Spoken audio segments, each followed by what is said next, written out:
live. Baron's still in the center. Why you mad? I'm in the center. Why you mad?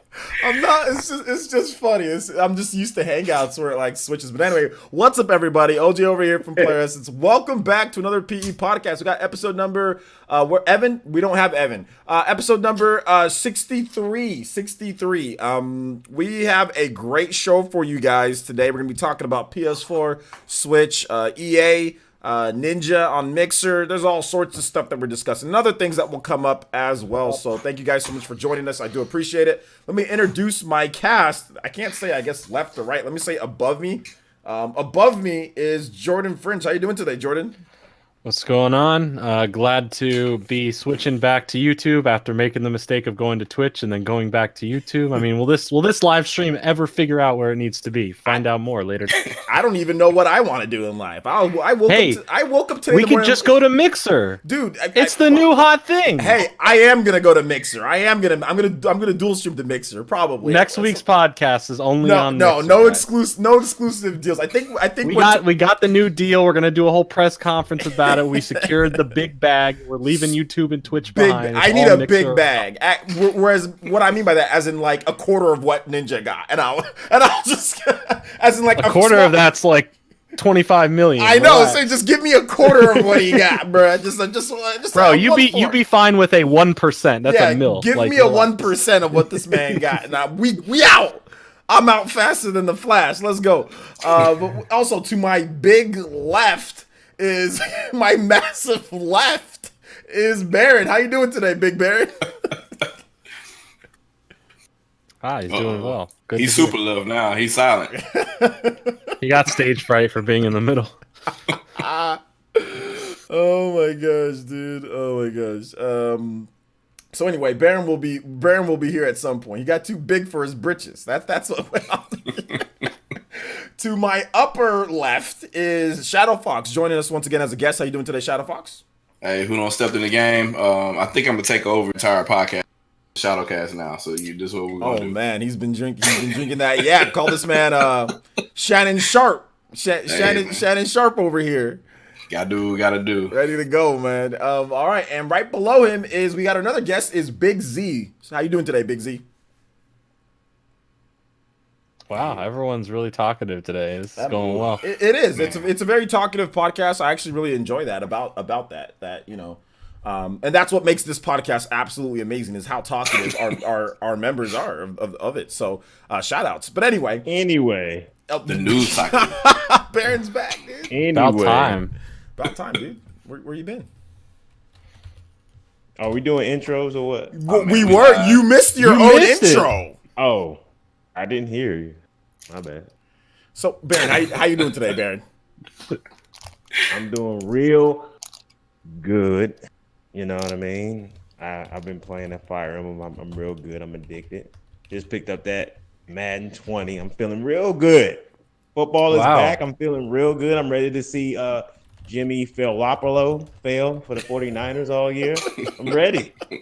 At least I'm not the only one who wasted my money in the past week. Garoppolo? Don't you know he a franchise quarterback though? You know that, right? Garoppolo? I've never heard that diss name, right? Garoppolo? Where did you get that from? I just came up with it. Garoppolo. Garoppolo instead of Garoppolo. Oh, I get it. Oh, he fails. I know. Garoppolo makes sense. I mean, let me ask you a question though. I mean, I'm pretty sure that he doesn't. I mean, how many Super Bowls does Jimmy Garoppolo have compared to the Atlanta Falcons, though? That's what I want to know. I can't hear you breaking up. What? Of course I'm breaking up. Sound like they about even. They about even? No, sound like they about even. No, they're actually not. Garoppolo has more Super Bowl titles than Atlanta. We got a couple of Atlanta Falcon fans here. Hopefully y'all don't choke all over this damn podcast with this. And I'll never let you guys live that down, by the way.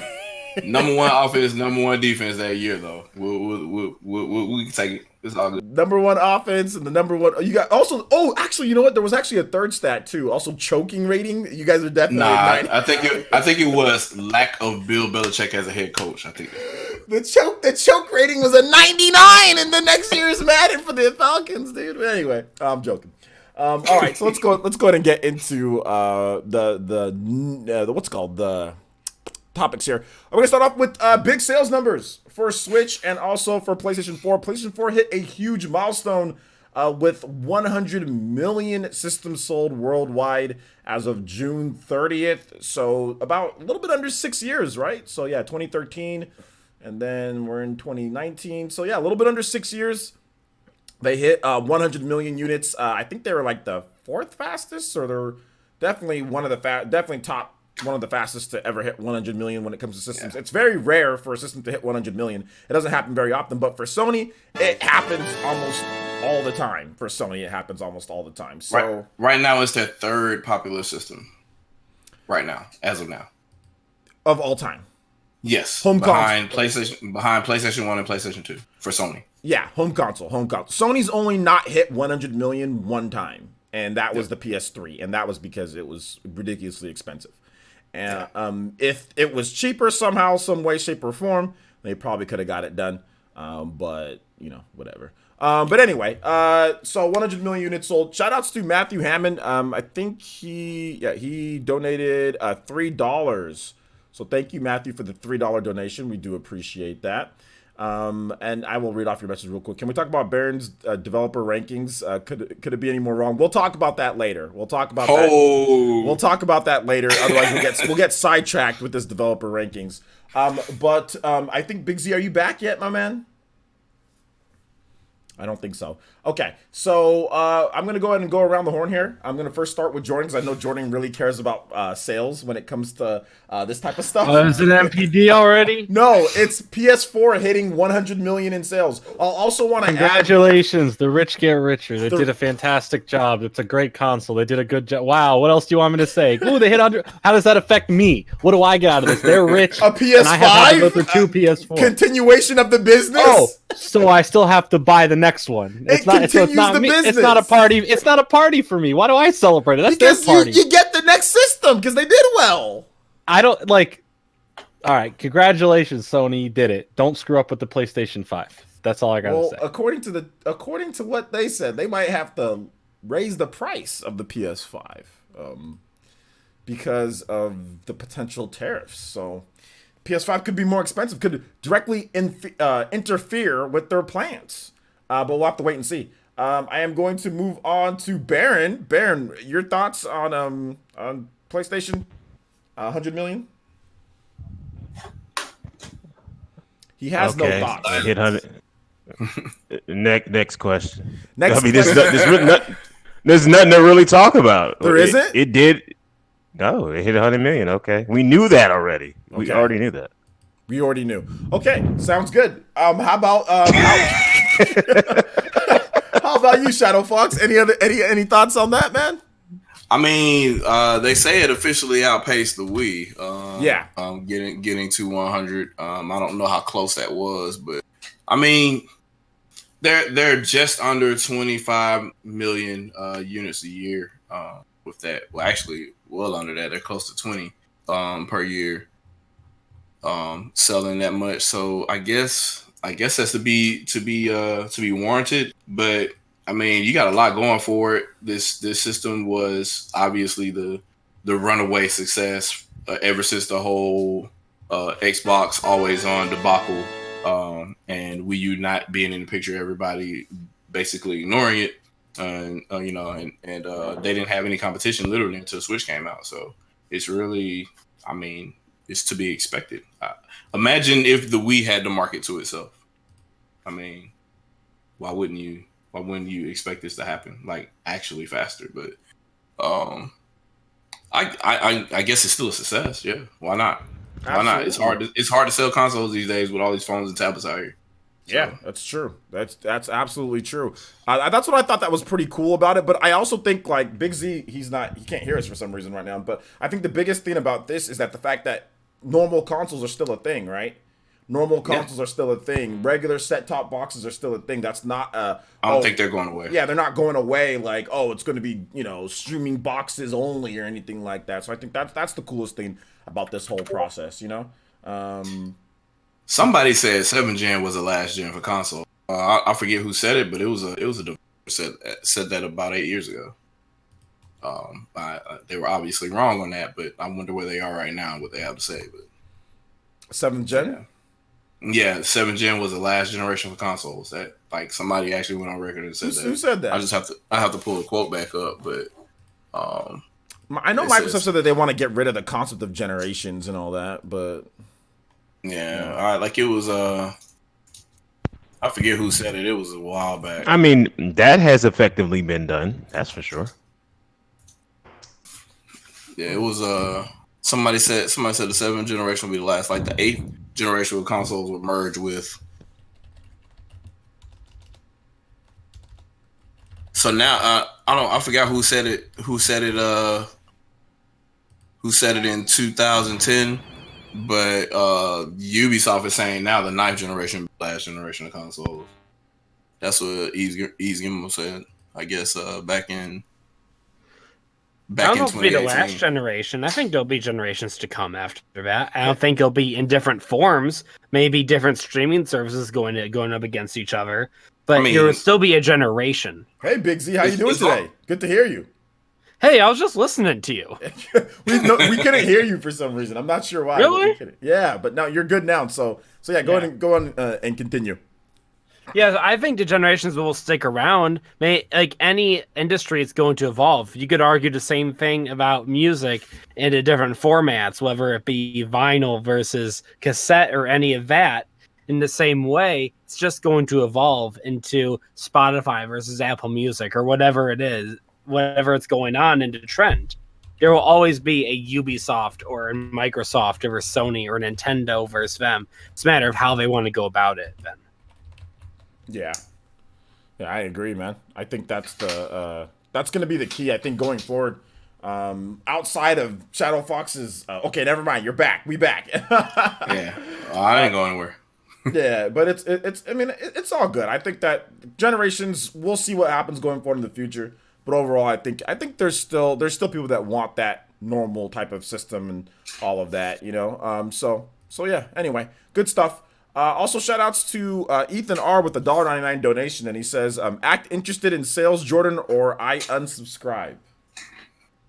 So, I think Jordan doesn't care.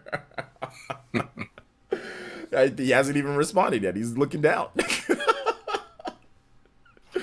All right, well, let's go ahead and let's move on to the next topic here, guys. Oh, never mind. Jordan froze. Hey, Never can you mind. hear me now? Oh, now we can hear you. I froze. I responded. I heard everything, but I guess I was frozen. That's weird. You want to respond again? Hey, man, this wonderful Discord right now. Shut up, Discord man. going up. So what I was saying is that go ahead and unsubscribe because you're just going to be joining all the other people who have been unsubbing from my channel, my dead channel. It's fine.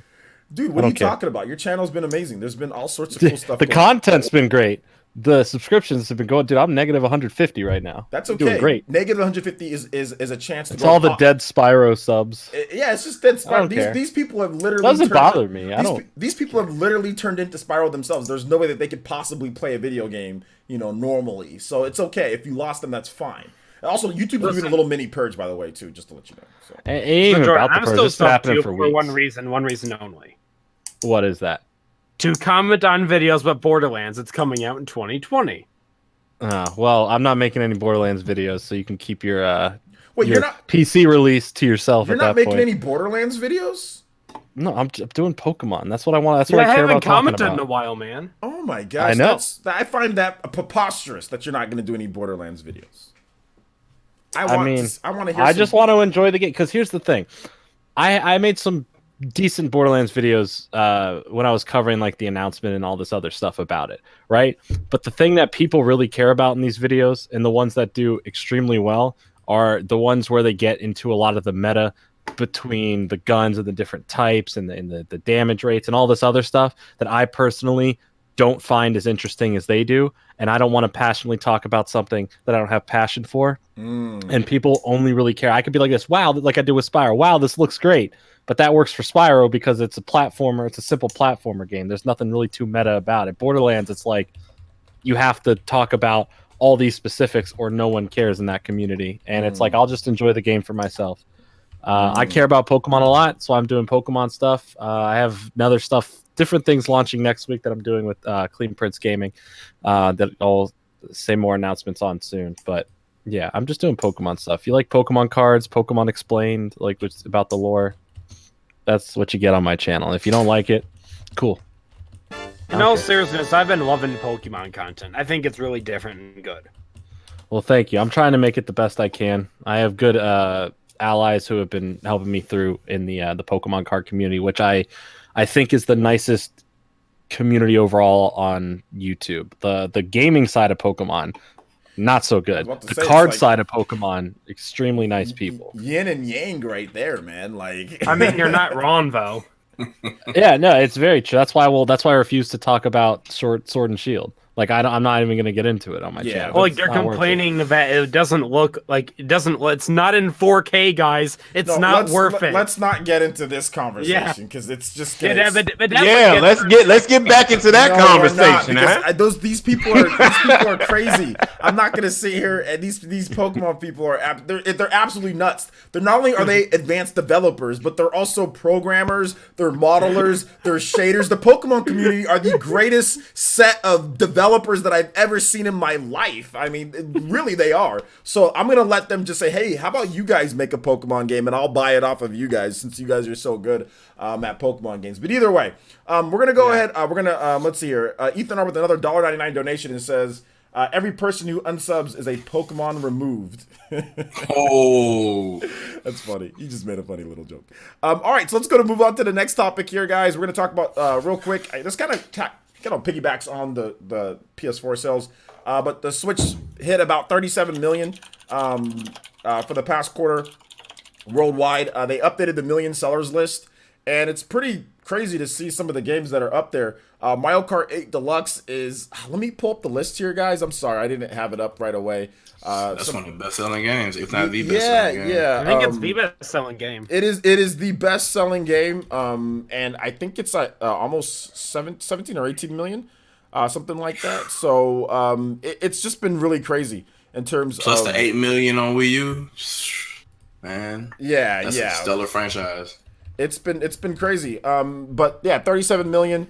Nintendo's still on track to. I think they said they wanted to do somewhere like around 15 to 17 million for the year. I'm looking at the updated million sellers.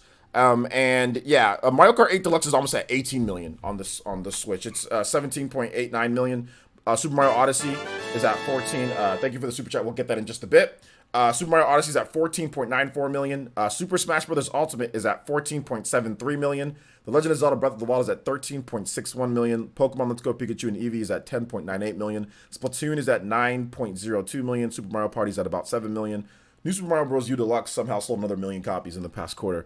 1-2 Switch. Jeez. 1-2 Switch is at 3 million, and Mario Tennis Aces. Went to Switch at 3 million. Man, it was stuck at 1 million for a while. No, it was at. Hey, you might as well throw Mario Maker in there. They already confirmed it 2.5. Yeah, I think they said 2.4 something million for the past. For the past in 3 days, because the numbers here in 3 are days. from are till June 30th. So there's still a whole nother this whole past month that went with sales. That's why I said 37 million, because chances are it's over 37 million at this point, and that's before the price drop and all that. So just real quick around the horn, guys. I want to start with Shadow Fox. Just quick thoughts on some of these sales. Anything that stands out for you? Man, Nintendo first party sales, man. You got 3 titles that's 40% of the user base. Like nothing else is coming close to that. Period. People have their disdains about Nintendo, but that can never be disputed. This is what the second console in a row that's done something like this. We saw what happened with Wii U and Mario Kart. So like over 50% of the user base. Yeah, you can't deny it. Like their first party sales, no matter what. It doesn't matter how well the hardware sells, the game sells. So that's it. Be salty, I guess. Nice, good stuff. Also, shout outs to Rohan Star 58 with the $2 donation. It says, "Is PlayStation exclusive or interactive movie? Is PlayStation exclusive or interactive movie?" I'm not exactly. Is he making a statement or is he asking a question? Sounds like a statement. Yeah, it sounds like a statement. He's saying PlayStation exclusives are interactive movies. I think that's what he's trying to say. But either way, I can agree with that sentiment to an extent. some games are not interactive movies. Some games are more movie-ish than others. It is what it is. There's people that like the style of game. PlayStation is doing well, so it is what it is on that front. So, Big Z, anything to add on in terms of your thoughts on the sales? I mean, it makes sense that the Switch is selling so well. I mean, it's a handheld device that is able to play Doom and everything else. I don't see a reason why not to pick it up. What about if you want to play WWE 2K18? You could technically run it through Steam Link if you're hacking, technically. That's the way to get around it. Get around that crap. I'm just being stupid. Yeah. Baron, your thoughts on the Switch sales? I think is remarkable. I've been telling people since last year that Switch will pass Xbox One install base before the fall, and that's definitely what's about to happen. So Especially they with reported Switch Lite. install- Is Xbox One at 40 right now? What is it? 40? They said 42? 41. 45. 41 or No, 42. it's like at 45 or 40. I know it's... No, the last number was 42. I don't know where that 45 came. Who said 42? I heard 42 I think when they last. I think that was- Microsoft came with 42. Microsoft Yeah, that was in March. Microsoft doesn't report overall sales numbers anymore. I thought they had to on their last. They report engagement and they report Xbox Live numbers, like in terms of how many people they report that, and they report, of course, the Xbox business branding business. But who knows how much crap is thrown into there in terms So of somebody else reported it. Maybe that was VG charts and what they anticipated last one. Yeah, it might be VG. From what I remember. No, that wasn't VG chart. That was another source, but I can't really I think it recall was, who it was. the dude from Because the guy on Twitter that works for Nyko Securities. I know he mentioned something. I thought he mentioned around mid 40s for Xbox. That's what I thought. Yeah, he mentioned. I think he was the guy that said 41. Okay. Yeah, well, it definitely wasn't from VG charts because I don't listen to shit from VG. Yeah, well, he would have. He would have access to the numbers. I think his name is like David something. I forgot exactly what his name is. He was an analyst. Yeah, he's an analyst. Nyko Securities an analyst. I forgot what his name is. Either way it go, 40, 41, 42, 45, Switch is passing that before the year's over. Yeah, Switch is going to pass it up this year. Yeah. That's just definitely. It might pass it up in September when the Switch Lite. No, it's gonna happen around late August, late September in that window. Whoever Z Huge EX is that gets all the MPD numbers, he leaked it. He leaked it on Reset era a month ago. Actually, in January, not June. In January. So in January, 41 million supposedly. Okay. So my thing is on that Switch number, I think, of course, the hardware number is impressive. It is, but the software number is the number people are not talking about. It's ridiculous. Over 200 million, 210 million pieces of software already.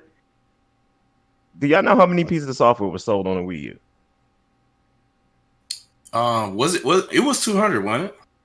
It was around 200 for the lifetime. Yeah, for the lifetime.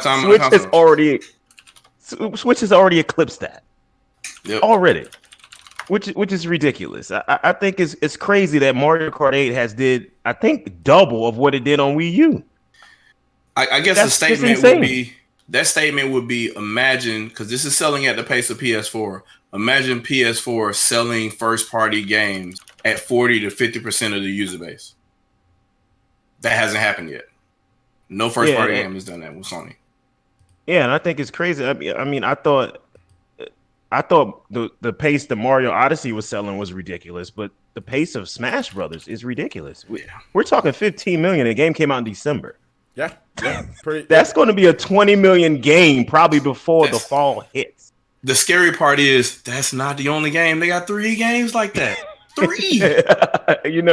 And that's crazy. And one thing that people are not talking about that I really want to talk about. Do y'all understand the magnitude of Splatoon hitting 10 million? 9. Splatoon 2? 9. No, it's 9 million, but it will hit 10. It's going to hit 10. It's going to hit 10 by December. Just say 9 million right now, but no, there is the thing about it is that I wanted to make a video about this. I'll talk about it later, but that's actually huge because Splatoon, in my opinion, is like the most underrated, massive multiplayer game out there. Like people just don't give it the credit that it's due. That other games get, like a Halo, or other games get like what other shooters are out there, COD or whatever the case is. Yet, despite it puts up big numbers like 9 million, that's huge. If there was a newer IP that I sold was gonna 9 say- million on PS4 or Xbox One. I mean, that people would be talking about it way more, you know. But For reference, Halo 2 was supposedly the thing, and that was the most exciting exclusive first person shooter or just shooter period that anybody was playing during the time. It sold around 8.6 million. So just kind of let that sink in. Yeah, and I'm saying it's the growth of Splatoon has been extraordinary. yeah, absolutely. I know Jordan, you're a big fan of these sales and stuff like that. You have anything to add for us? With 1 and 2. Yo, they did it. they be selling. They really selling. You said games they be out. selling. We got games. We got games. You're not wrong. They do have game. They do have games. They do have games. I also wanted to add that with these sales numbers here, Nintendo with the 3DS, the 3DS is pretty much. I think the 3DS is pretty much it's 100% dead at this point. So I want to go over the top 10 real quick on 3DS as we send this system off to cyberspace. Mario Kart 7 was the top game sold, surprising 18.38 million. So Mario Kart 8 Deluxe is actually going to surpass Mario Kart 7 on the 3DS, despite the install bases being so different. It's going to pass it up like within the next couple months. Within the next month, it's going to pass it up. It needs less than 500,000 units, and Mario Kart's easily going to do that in the next month or so, if it hasn't already done it, you know, or no, probably in the next month or so, because we're getting July. So that's crazy. Pokemon X and Y is at 16.40 million. Pokemon Sun and Moon at 16.16 million. Pokemon Omega Ruby and Alpha Sapphire at 14.21 million. New Super Mario Bros. New Super Mario Bros. 2, 13.21 million. Super Mario 3D Land at 12.55 million. Animal Crossing New Leaf at 12.29 million. And Super Smash Bros. For the Nintendo 3DS at 9.52 million. And Pokemon Ultra Sun and Ultra Moon at 8.47 million. Tomodachi Life at 6.48. So that is pretty much the final list for 3DS. I got a question for you, OJ. Yeah. What game saved the 3DS? Games? What game? What game saved the 3DS again? Steel Diver. Games. Like I said, games. Mario Kart 7, Dream Drop Distance, Super Mario 3D Land. No. Save nothing. Yes. You're not gonna include Kingdom Hearts in that. I am going to include Kingdom Hearts. No, you're Variety, not. baby. Variety.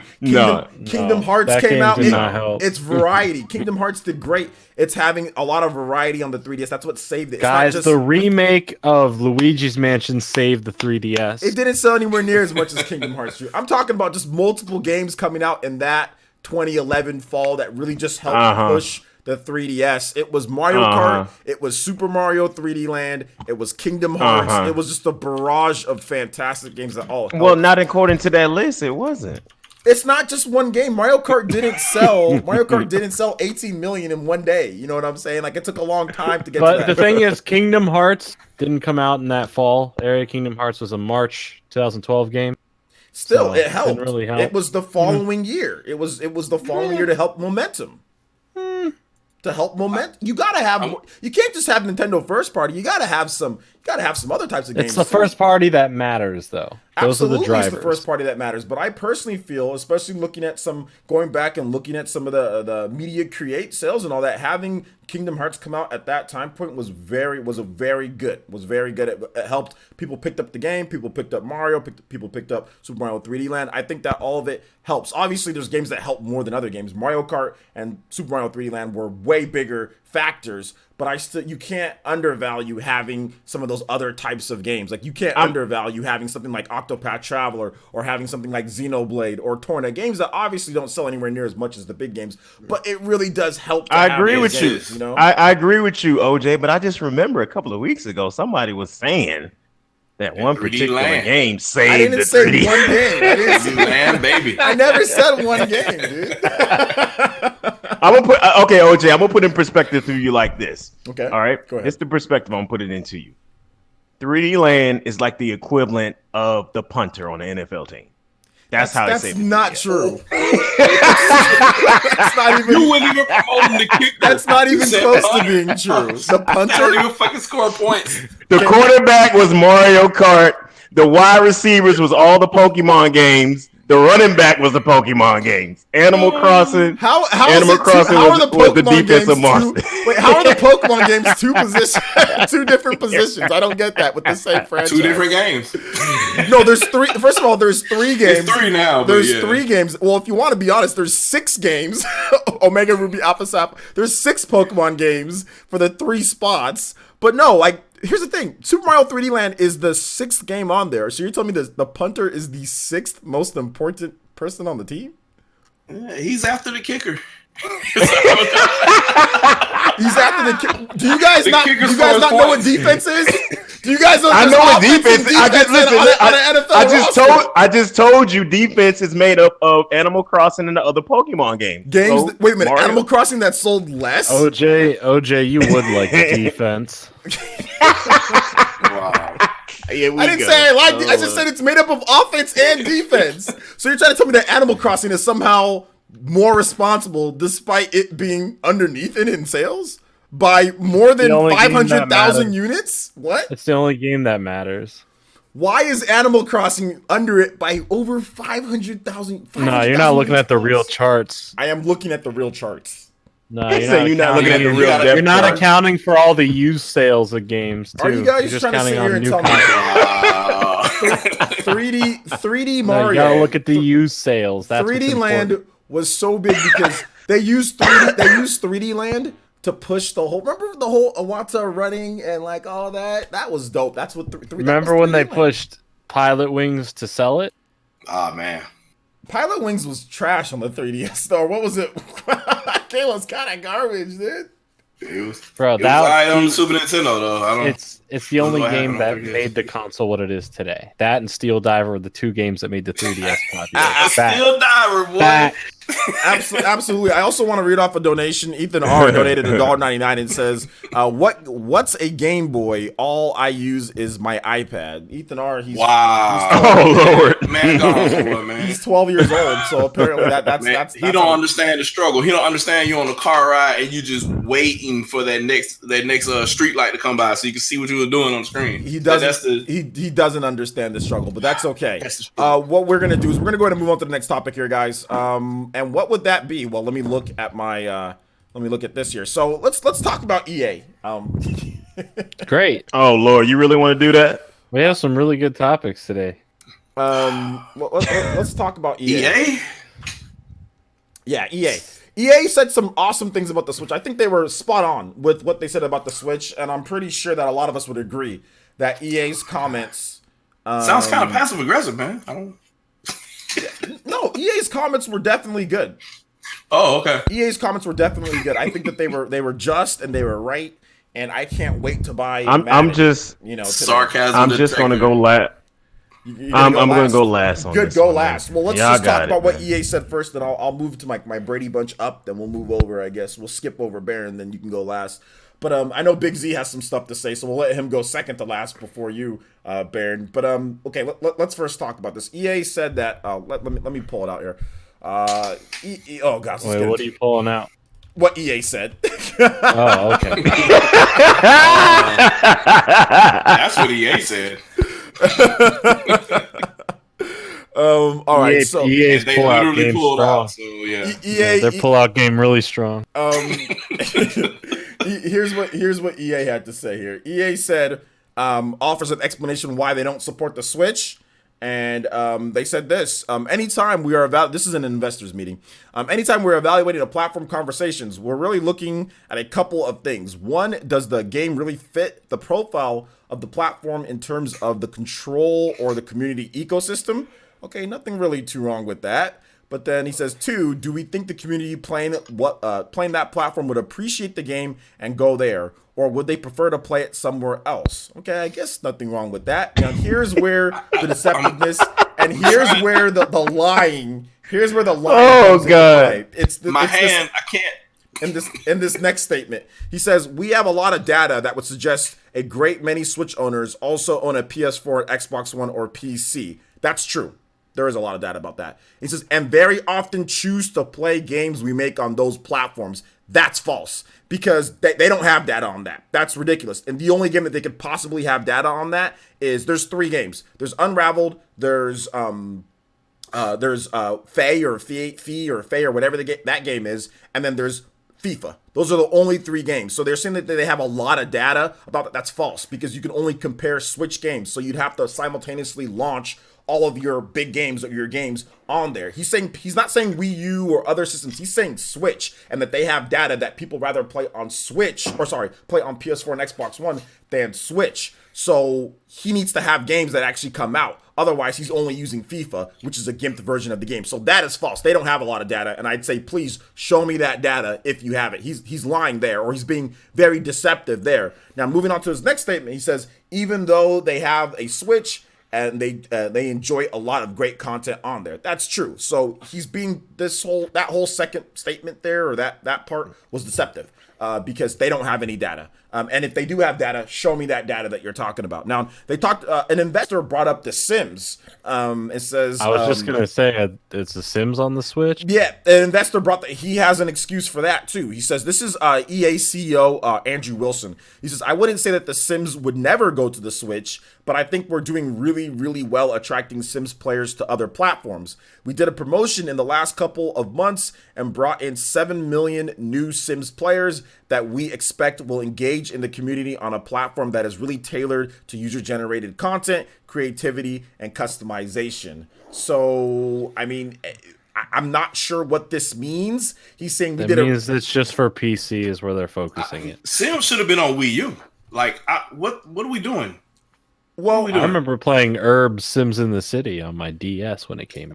It was on GameCube too, I think. Basically, investors are trying to bring this up because they see the sales numbers of the Switch. They see this and say, aren't you leaving money off the table? And I think at this point, it's very clear to say that they are leaving money off the table. They don't care. I'm going to go real quick, and then I'll let Jordan speak on this in terms of his full thoughts.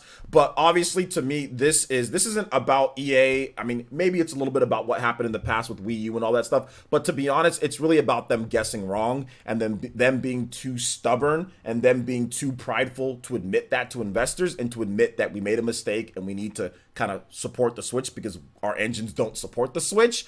It's basically them saying, well, trying to make excuses, well, we guessed wrong, and trying to cover that up. To me, when you're making $10 million, $15 million, $20 million a year, you don't like to admit that you're wrong. EA almost never admits that they're wrong, even to their investors when they're actually wrong. You know, some companies do. Nintendo does at times. There's other companies that will admit that, hey, we made a bad mistake, or we got that one wrong, or they'll make other things to damage control. But really, right now, what EA is doing is damage controlling the fact that they guessed wrong on Switch. That's really what it comes down to. They guessed wrong. They know they guessed wrong. And there's not really anything they can do because their engines don't really support the Switch. And right now it's mid-gen. They're already working on focusing on the next gen. That's my thought process. And they're too boastful. They're too prideful. So what can you do instead? You can damage control why you're not supporting the system. Jordan, go ahead. Give me your thoughts on this, man.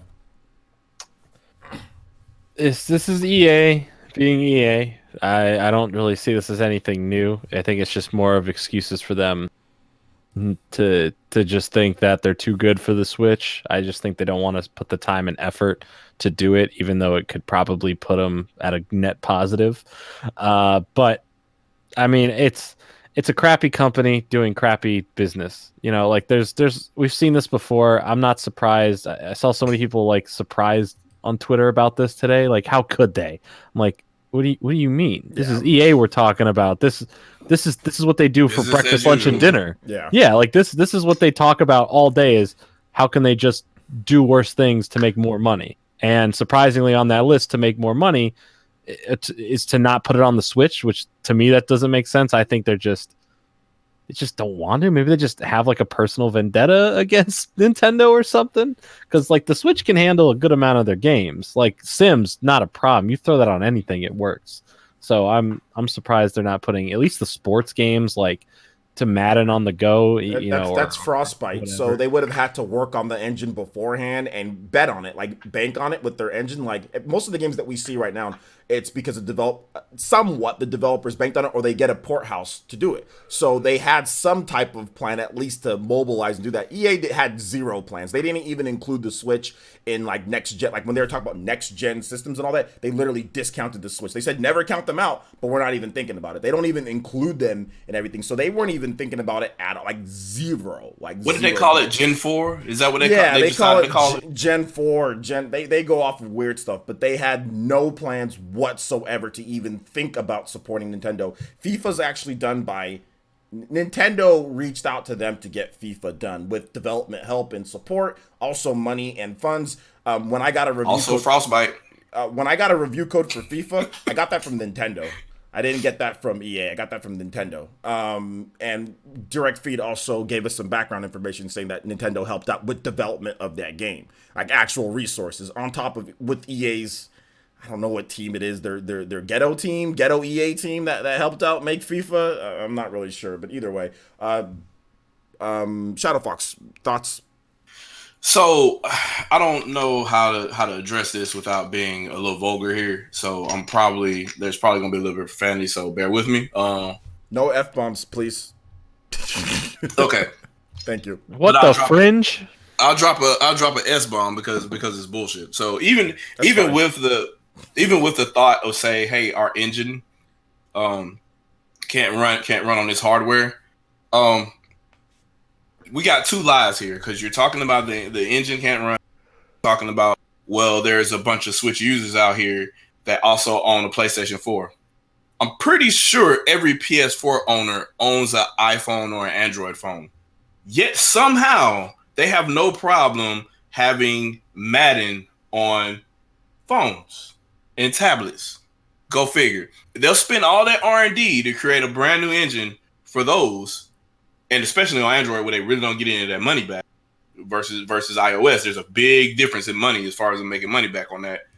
Yet they still go through the trouble of developing for each and every different type of Android phone that's out there, which is ridiculous. There's a plethora of different type of hardware out there that they have to support. Different drivers, different OS kernels, all that kind of stuff, right? Versus, just an iPhone or whatever to make it a little bit more simpler. And then you have Nintendo Switch, which is completely locked down, and you somehow can't support that. And oh yeah, it's also running of the same type of BSD that you were used to on the other two operating systems. So it's not the code that you can't port over.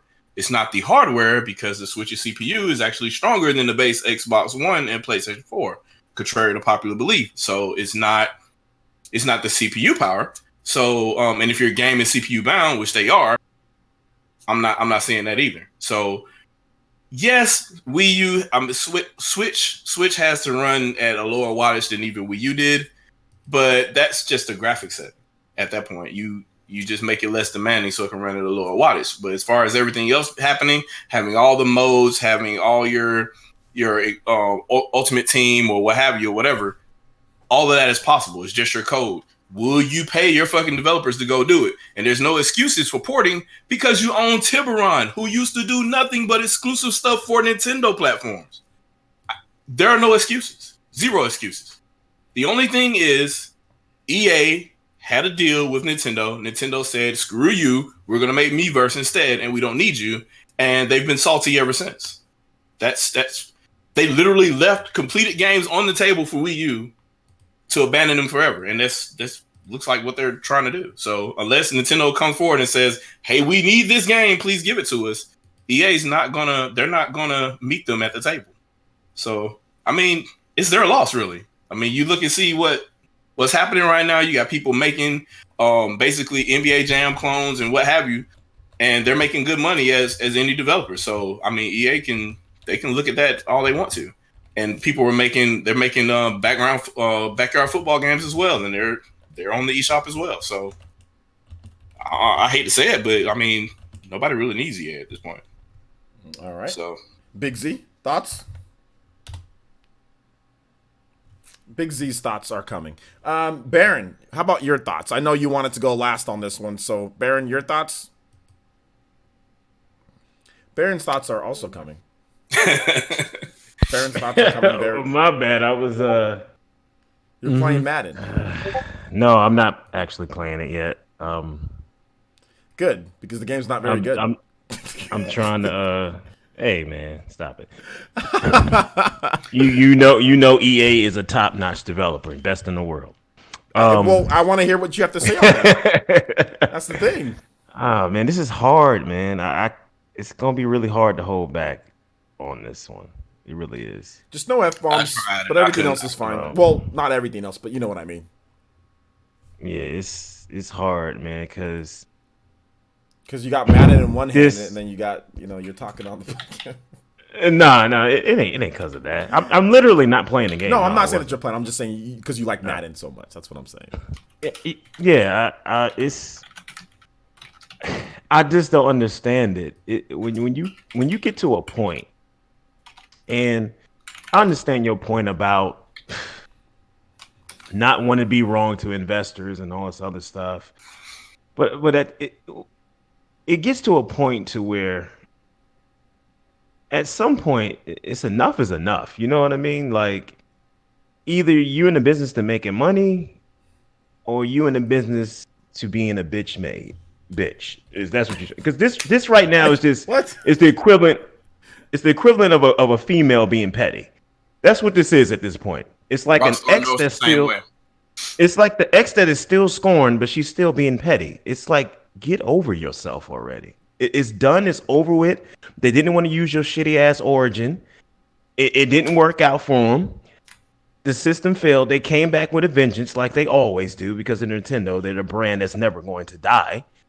You need to make money, and you're literally not bringing in income. I cannot fathom running a company to where I can make money on something and I refuse to do it. And people always coming to me, it's like, why this ain't on Switch? Why that ain't on Switch? And they always list EA games to me. And I'm like, people, it ain't got shit to do with Switch. It ain't got shit to do with capability. And I kept telling people that, and all these games keep coming out, and people start asking the question, well, if this is here, why this ain't here? This is here, why you need to ask EA why it ain't there. Because there's no reason why it shouldn't be there. At the bare minimum, Madden should be there. Madden has always graced the Nintendo platform. Always. And it stopped at the Wii U. Well, it didn't really stop at the Wii U. They had one Madden game on the Wii U. They got Madden 13 without the They got a Madden. You know? Yeah, which wasn't that good of a port to begin with, but they still got a Madden game. So it's like I don't understand it. You see all these other companies making all this money. You see all these other companies pouring these resources in after seeing other companies make money. Now everybody's trying to jump on board now. And you still sitting there like, nope, I don't want to play. I don't want to play. I'm not participating. It's like, yo, grow the fuck up, man. That's what I'm saying. See, I don't drop one. See, that's why I don't want to talk about that, because I don't drop one and you say don't drop it. You had Madden at lunch. Like, yeah, it did. It's not the infrastructure. It's not the hardware. It's not, the user base and where they play games, because everybody knew they were playing them on the Xbox One and the PlayStation 3 and 360 then. And what angers me is like, oh, we know they all play on PS4. What are you talking about? You just literally had a game that came out in April called Mortal Kombat 11 that showed that people are going to play it on Switch if it's there day and date. This is what I'm talking about. It ain't got nothing to do with what systems they have. This is what I'm talking about. EA's not, Andrew Wilson is not dumb. He's not dumb. That's the reason why I'm saying, like, dude, he's prideful though. Rich people on that level are CEOs. I don't know if you guys have been around, like, work for Fortune 500 companies, but been around people that make that amount of money.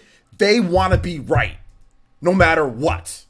At that point, when you have stakes, like when you have investors and all that stuff, I've been around people like that. I used to work for Fortune 500 companies where CEOs would make millions of dollars. You're never right around them. You're never right around them. They will sit there and damage control or move things around or make narratives because they're very intelligent and they want to make it seem as if they never made a wrong call, that they never made a bad call, that they're not right on this, and that they'll try to spin anything that they can. And basically, here's the deal, guys. They didn't bank on Switch being what it was. If they had the foresight, if they had the Pokemon foresight or whatever going on, and realized what the Switch was going to turn into, I guarantee you they would have had probably a little bit more for the Switch than what they had. But they thought it was going to be a complete flop. Even though they say stuff like never count it out, they just say that just to say it because they're going to do FIFA with Nintendo. You know what I'm saying? Because Nintendo's paying for it for the most part.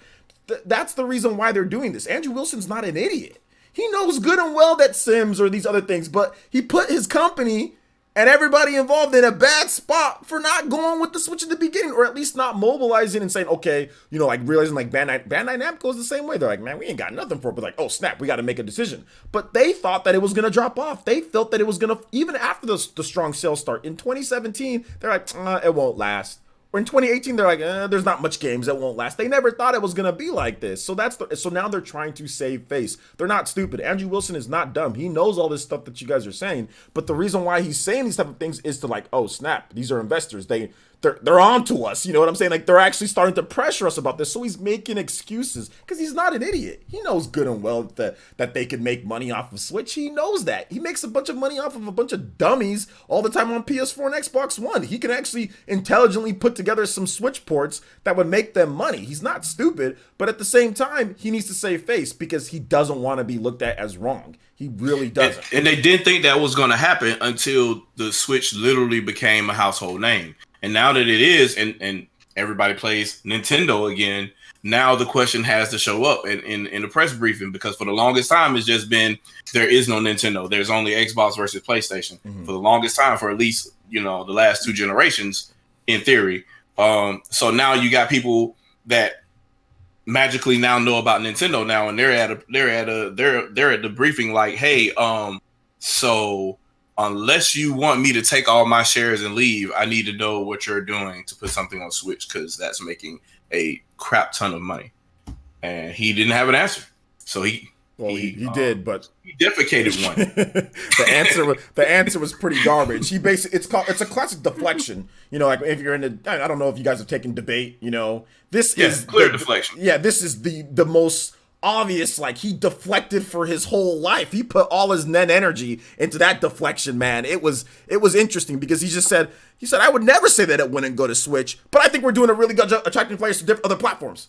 You know what I'm saying? Like it's not like, hey, you know what, like constructive towards like building towards that, like a good CEO would do. It's a pompous CEO. It's somebody, like I said, I've worked in business myself. That's what a pompous or a brash or prideful CEO would say is, well, not gonna say it's never gonna be there, but look at all this, and this. Constructive CEO that has plans would say, you know what, we've seen the social platform, we're evaluating, and maybe we can build something towards that with that. Maybe we made a wrong call, we kind of made a bad judgment, but we're looking at building towards that. But he's prideful. He doesn't want to admit that he was wrong, just like all the other CEOs. Not just pride either. He's smart. He's a CEO, and he knows that even though he's a CEO, the board is still over him. So if at any point in time, if he decides to be honest and hold the L and then say, yeah, the only reason why we're not strongly supporting Switch is because we're being petty, they're gonna pull out, and he's gonna come back into a meeting the next month, and somebody's gonna tell him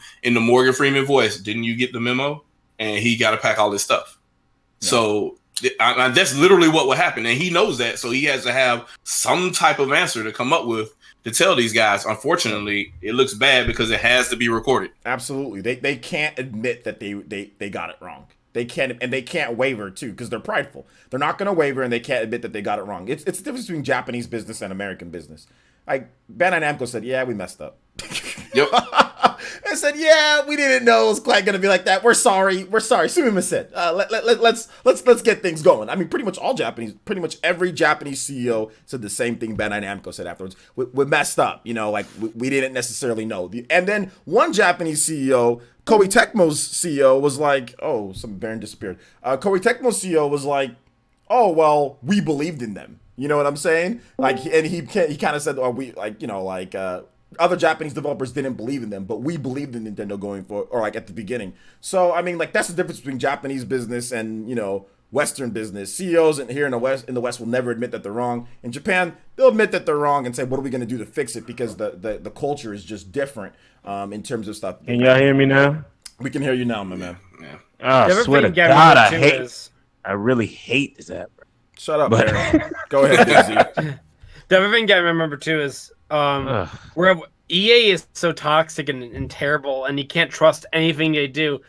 Why do we even want any of their games on the Switch? Anyways, like I don't care if Madden or anything they ever make comes because of the pure fact.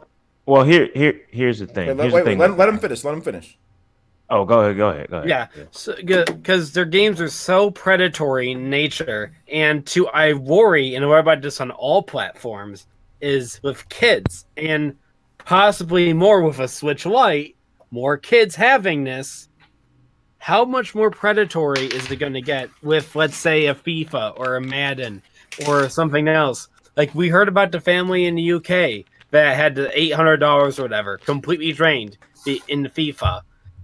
Completely, and Nintendo refunded it, but EA probably wouldn't have.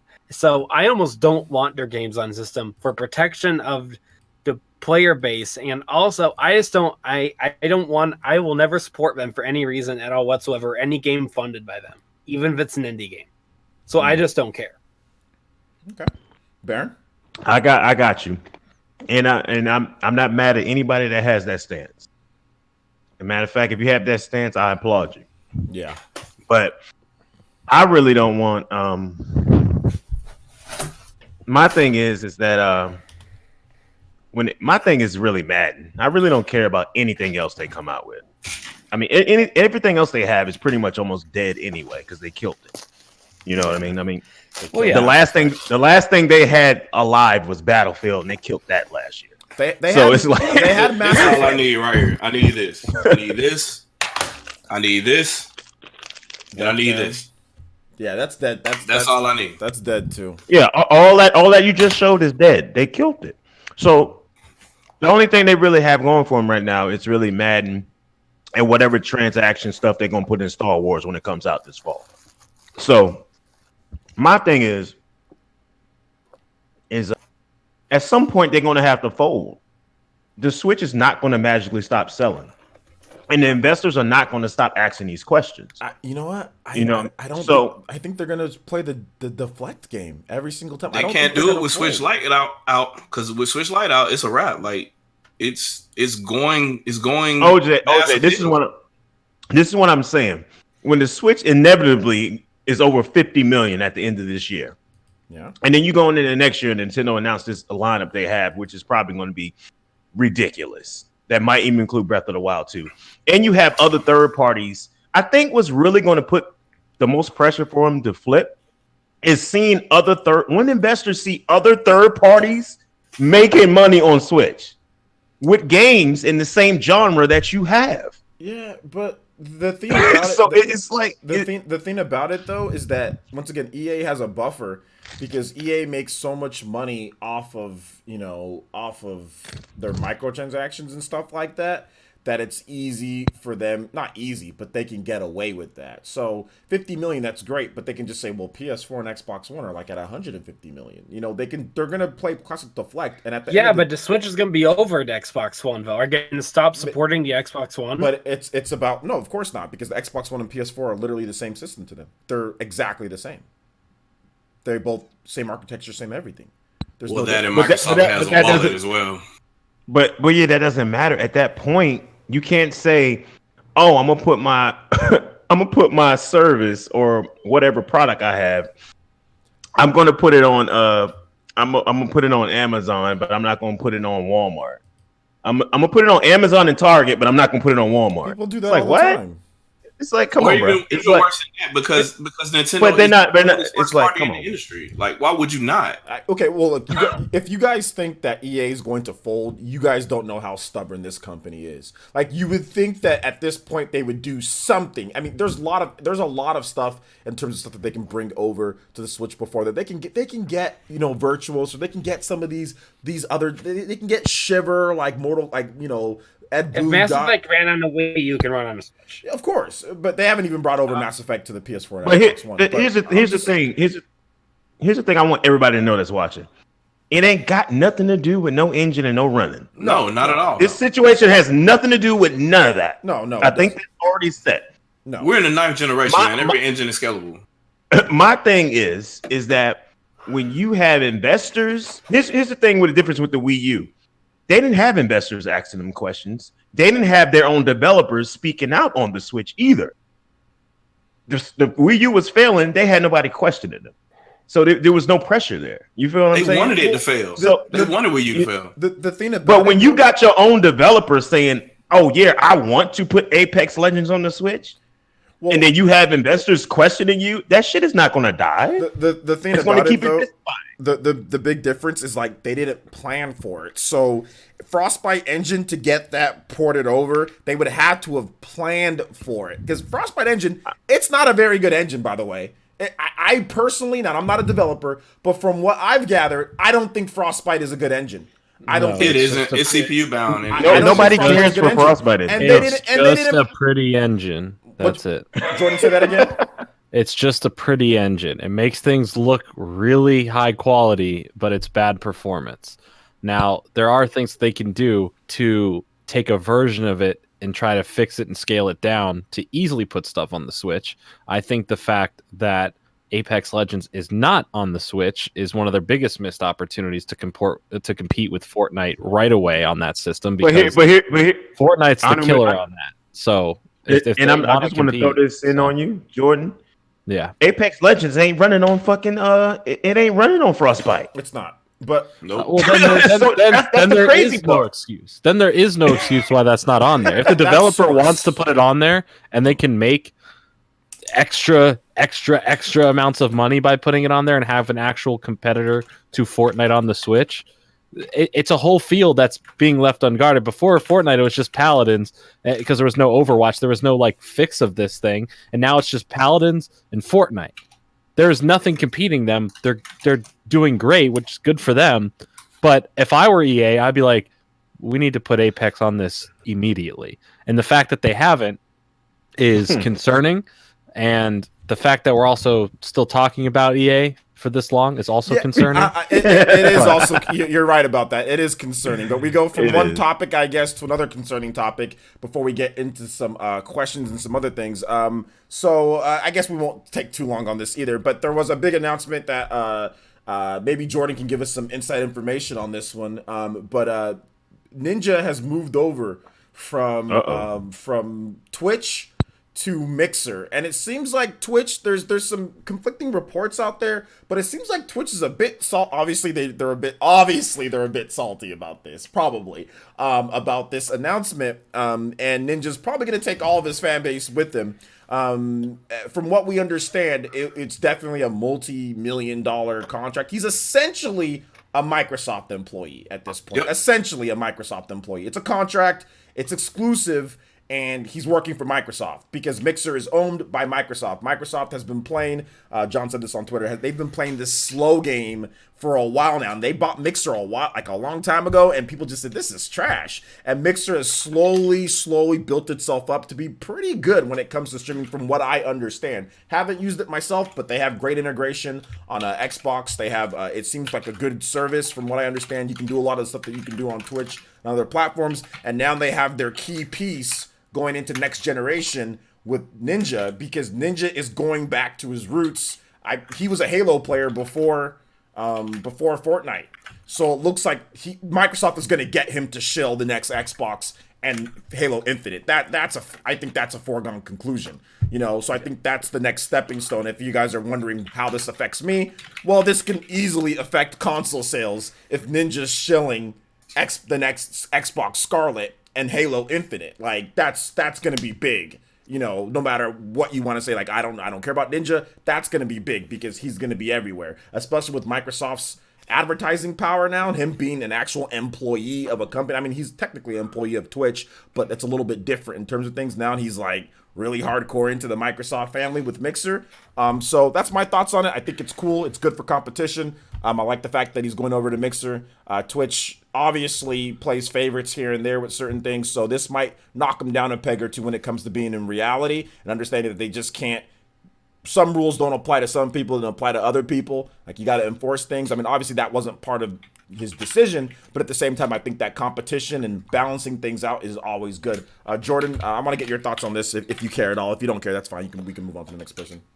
No, it's so this whole situation, there's a lot of like, because there's not a lot of full details out there. I knew a lot of people got like they thought Twitch was being petty when they removed his check mark because of this, and it's not. It's when you're a partner with them, you have the check mark, but the second you terminate that contract and you move on to a different platform, you lose the check mark. Yeah. So it's not like they were being petty that way.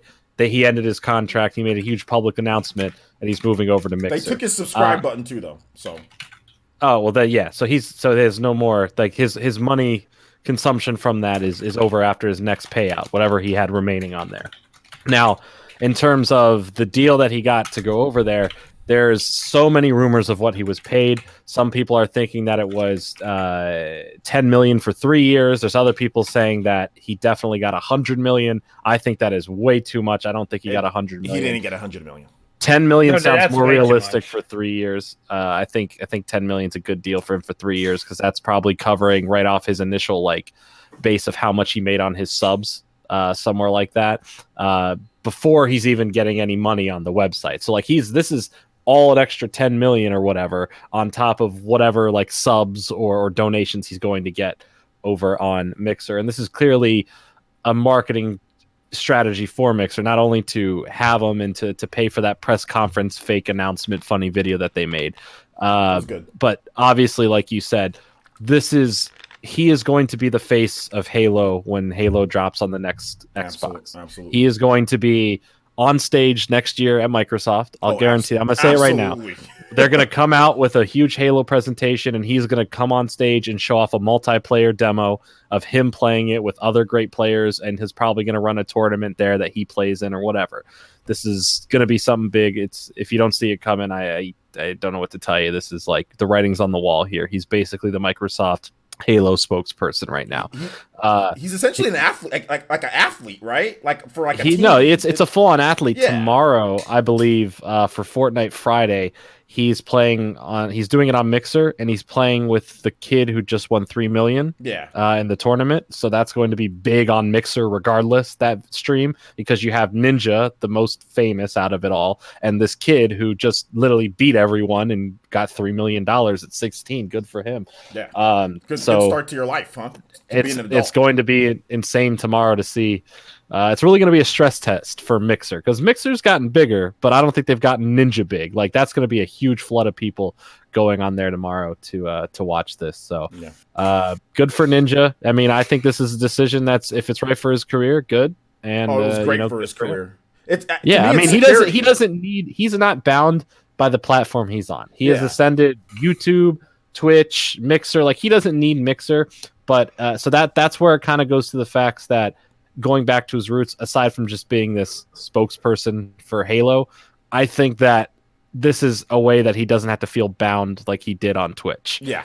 So I do see this as a personal gain for him. It really may not be about the money or the deals he made. That's just the bonus of it all. Because he could easily stream 1 day a week and be fine. But he's probably going to just do what he wants and stream a few times a week, maybe even every day if he's really into it. And he'll probably play more than just Fortnite again. So I know he complained on Twitch about losing subs. You know. Like he goes somewhere, he'd lose like 40,000 subs or something like that. But now he has a contract that actually pays him you get paid $3 million a year, like so he doesn't have to worry about that. It's just now he just can focus on what he needs to do. He's writing a book, he's doing all sorts of other things. So I think that's good. And anybody who can get in a game with Ninja or anything on that, do it if you can. And the funny thing was he was even though he was the biggest in terms of followers on Twitch, he wasn't the biggest in subscribers. He's been passed up by 1 or 2 people, I think, that were ahead of him, which I think was Shroud and possibly Tfue, who had the most subs. But doesn't matter. He's been the face of Twitch.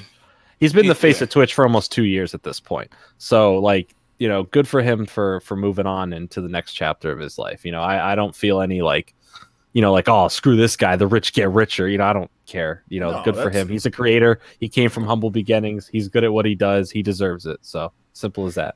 And the other thing too is that now there's a whole nother area where kids are looking at just, hey, I can stream on Twitch or YouTube. Now we're looking at, hey, I can realistically stream on Mixer now. Because no one thought of it as an option before. Now it's an option.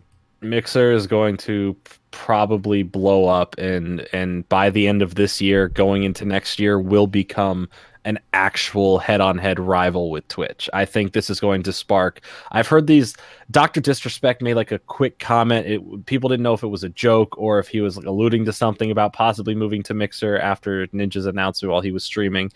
So like, there's if bigger creators, if Mixer's like poaching, you know, they could pull on some big names. They're going to bring that whole audience. They're going to bring all these, like you said, all these kids or followers or people over to there that are going to start using it, because right now, if anything, would be the time to hop on, because if it isn't as big as it's going to be yet, get on there now.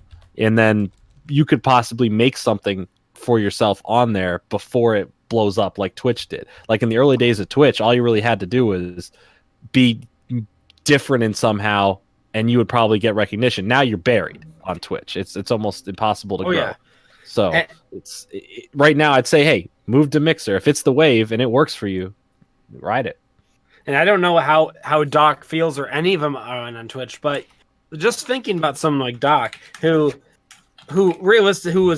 got banned for something wrong, but he got treated unfairly since of those straight 2 weeks. But someone like Alinity or others don't get punished at all, so he probably has hard feelings to a certain extent. They'll probably want to use that as a spite against the brother. There's going to be because if anyone doesn't follow the whole Twitch thing, there's a lot of stuff going on right now where there's a whole group that are just like, we're tired of these e-girls, but then the e-girls, or not e-girls, but the girls are like, we're not e-girls, but we're going to use that to our advantage to do this. And I don't subscribe to any of this war stuff. I like who I like on there. If you're a female on Twitch, I don't consider you an e-girl, regardless of what kind of shirt you wear or what you say or what you do. Just as long as you're entertaining and a good streamer and you're doing everything by the rules, cool with me.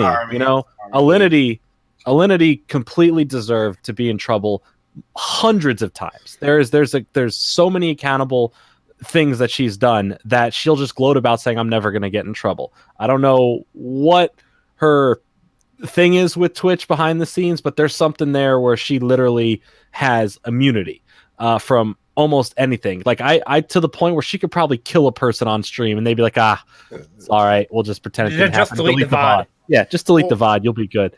So I mean, look, I don't want to insinuate anything, but there's obviously some type of personal relationship between, you know, somebody. No, at there's Twitch something and her. there. No, there's regardless of what it that's is. not anything weird. That there is something there, whether it's blackmail, a relationship, something is there. Yeah. She has some sort of immunity, and you know what?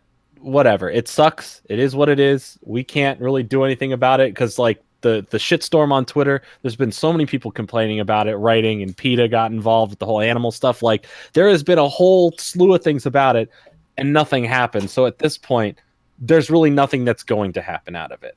And there's a lot of people on Twitch, these bigger creators like a Dr. Disrespect, possibly a Shroud, Train Rex. Like, there's a bunch of people on there who are already pissed off at Twitch for how they get banned or censored or, you know, cut down all the time. But there's some creators that just can never get in trouble. Like, they're untouchable, and it's going to cause them to be like, you know what? This platform is not what it promised back in the day. It's turned into something else now, and they're going to make Mixer the new spot to be. We call that or D-Live. Or D-Live. Remember Yeah. D-Live. Yeah, D-Live. That's called the Casey Anthony effect. That's what we call it.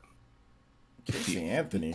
Yeah, you can get away with whatever you want. Oh depending man, on who you know. I can't stand that bitch. Sorry, excuse my language, man. Like, that's what we call it. Oh, hey, chill out there, OJ. You don't want to freak out. That's a crazy language you're saying, man. Excuse me saying that. I usually don't say stuff like that, but you brought up Casey Anthony, and then my memory got jogged. Screw her, man. But anyway, Nindy Gambit doesn't know who. Yeah, that's basically. No, I don't want to talk. I don't want to talk about Casey Anthony. If you want to go look her up somewhere else. But she's evil. Yeah. But that's the concept. I like how he put KC Anthony instead of Casey. Yeah, like he doesn't know. Yeah. Talk about her. No, anybody who has kids, even if you don't have kids, but if you have kids, especially if you have a little girl, I can't stand her. I got a little girl and I can't stand her. I don't want to talk about it. It already puts me in a bad The whole world was shocked over Jean-Benet Ramsey, right?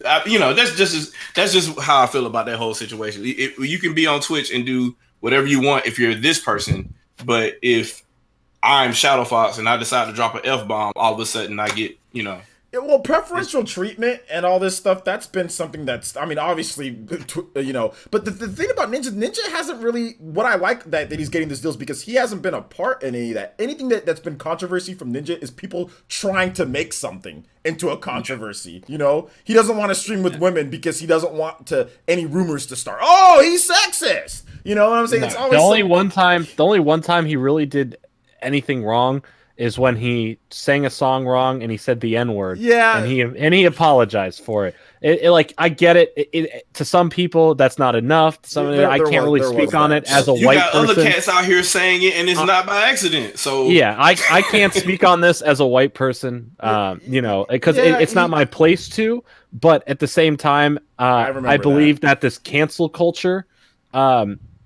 is too extreme. What happened to people make mistakes, and it's better to have someone grow and learn from something to become a better person rather than be like, you know what, you don't deserve to have anything else in your life. Does that apply to Alinity too? People are trying to get her to she's done so much that she's past all that. No, I don't think that. I think that Alinity has the prime opportunity to make a difference. She is in the prime spot right now with all this controversy she's constantly in to come on and be like, listen, let's actually talk about it. If she really wanted to, she would come on there, apologize for her misactions on whatever she has done, and continue. The only way you can prove it is by doing better. Okay, so you can't just you can say it, but you have to walk the talk. Can I? Okay, if I'm gonna go on Twitch, can I take a cat and chuck a cat over my head? And that's everything's okay, right? If I'm sorry. No, it's not okay. Why not? I'm not talking about. I'm not talking about just an apology where she goes on screen like, "Hey, I'm sorry, I threw my cat." Is Twitch gonna ban me though? Like, what if I give? Twitch will ban you. Someone replayed her clip. What if I spit vodka into a cat's mouth? Am I gonna get banned? Someone replayed the clip on Twitch and made a joke about it, and their stream got taken down. Yeah, like that's the problem. But it's not just about her coming on and saying, "Oh, I'm sorry, bye." It's about her making an actual effort to be a better person, to not do these dumb things on stream and when it's off stream. Because if she's allowing us. If she's allowing us to see on stream what she is doing to her animals, what is she doing where we're not seeing? If she thinks it's okay to show that on screen, what does she think that's too far? I don't think she should be canceled, but I don't have a high opinion of her, and I don't think she can. I don't think she's a good person. I don't think so either. She moved to Canada. She married somebody. Okay, she married somebody and then divorced them so she can get a Canadian citizenship. Like, listen, which is very illegal, and that part. Yeah, and the fact that she admitted it on stream is that's illegal. Very bad. That's illegal. And I'm just saying something right now. If you did that here. You know what I'm saying? And if you were from an African country and you do that here, Trump and all these people are not Trump, but the ICE is coming for you. You know what I'm saying? Like they're not Trump. He said Trump. But somebody's coming for you if you did that here, okay? And if you're from an African country, somebody's coming for you. Somebody's coming for you. You can't do that, okay? Like that you're getting taken back. Okay. Oh man! Someone in the comments. I just want to clarify something because they said abusing animals and saying the N-word are, completely two different things. Listen, I know there's Trump.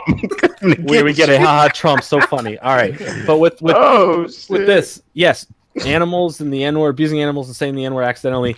Two different things. Absolutely, it's two different extremes that have two different connotations.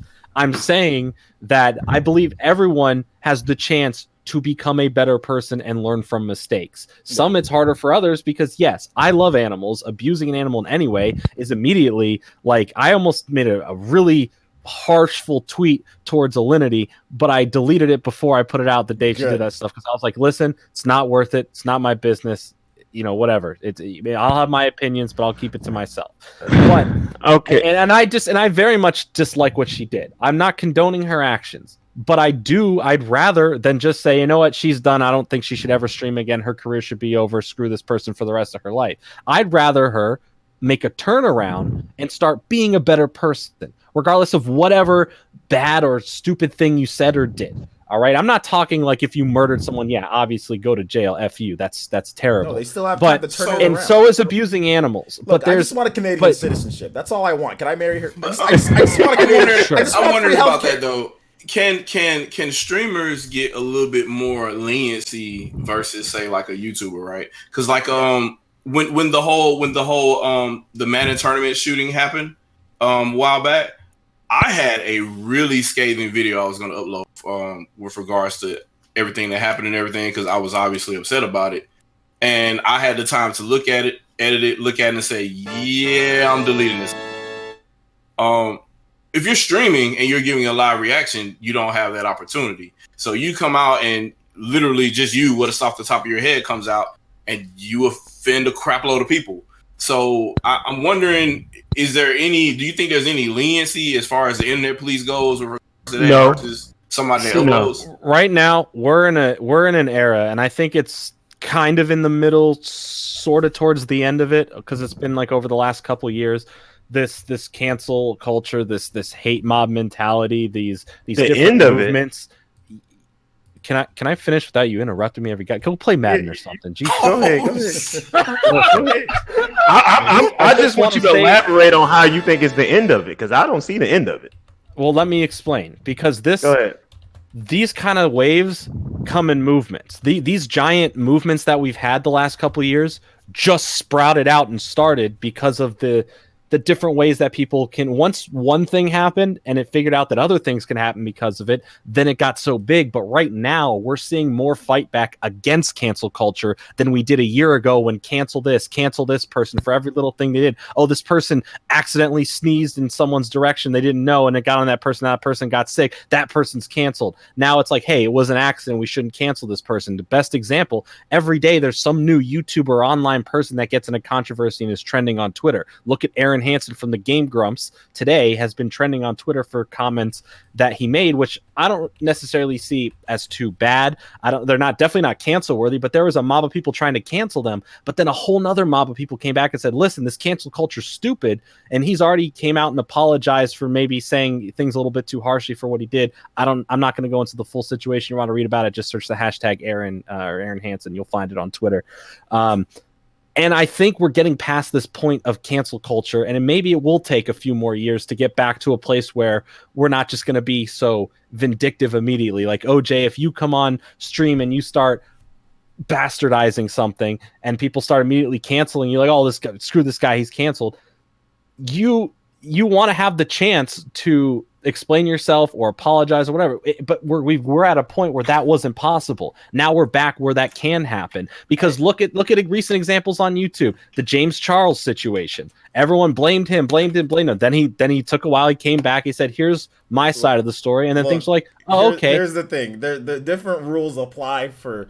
Like I said, this podcast is going to hell, but we're gonna have to go ahead and we're gonna have to end this topic on this one here, and I'm gonna get to some donations. But in my opinion, just forget my point of view. Y'all just went over the tangent. But, in my opinion, black people don't got the leeway to make a mistake. I'm just gonna say that right now. They don't. I've seen black people in the what's it called, in the Smash community, Thanos over accusations. They don't even get an opportunity, whereas other people get chance after chance after chance. But black people don't have that same ability. And I think that is wrong. And in those circumstances, I'm just saying. I do think that is wrong. Make a mistake. But OJ, how many times, like if you look back in your past on YouTube, how many times have you been in some sort of controversy with another YouTuber or someone saying some nothing stuff about cancel worthy though? Nothing like sexist, right. But or don't you appreciate that Don't you appreciate the fact that you were able to get, even if they're smaller, that you were able to get past it, say your points of views? Oh, yeah. Now imagine the world a year ago when people weren't saying anything back. They just said, you know what, I'm going to get off the internet, and then they just disappear.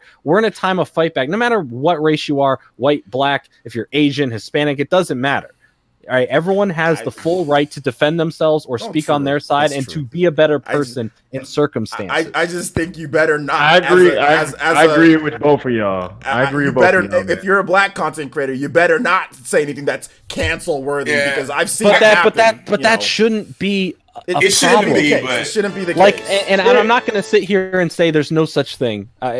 Sorry, we're getting this way in the podcast, but this is kind of the conversation.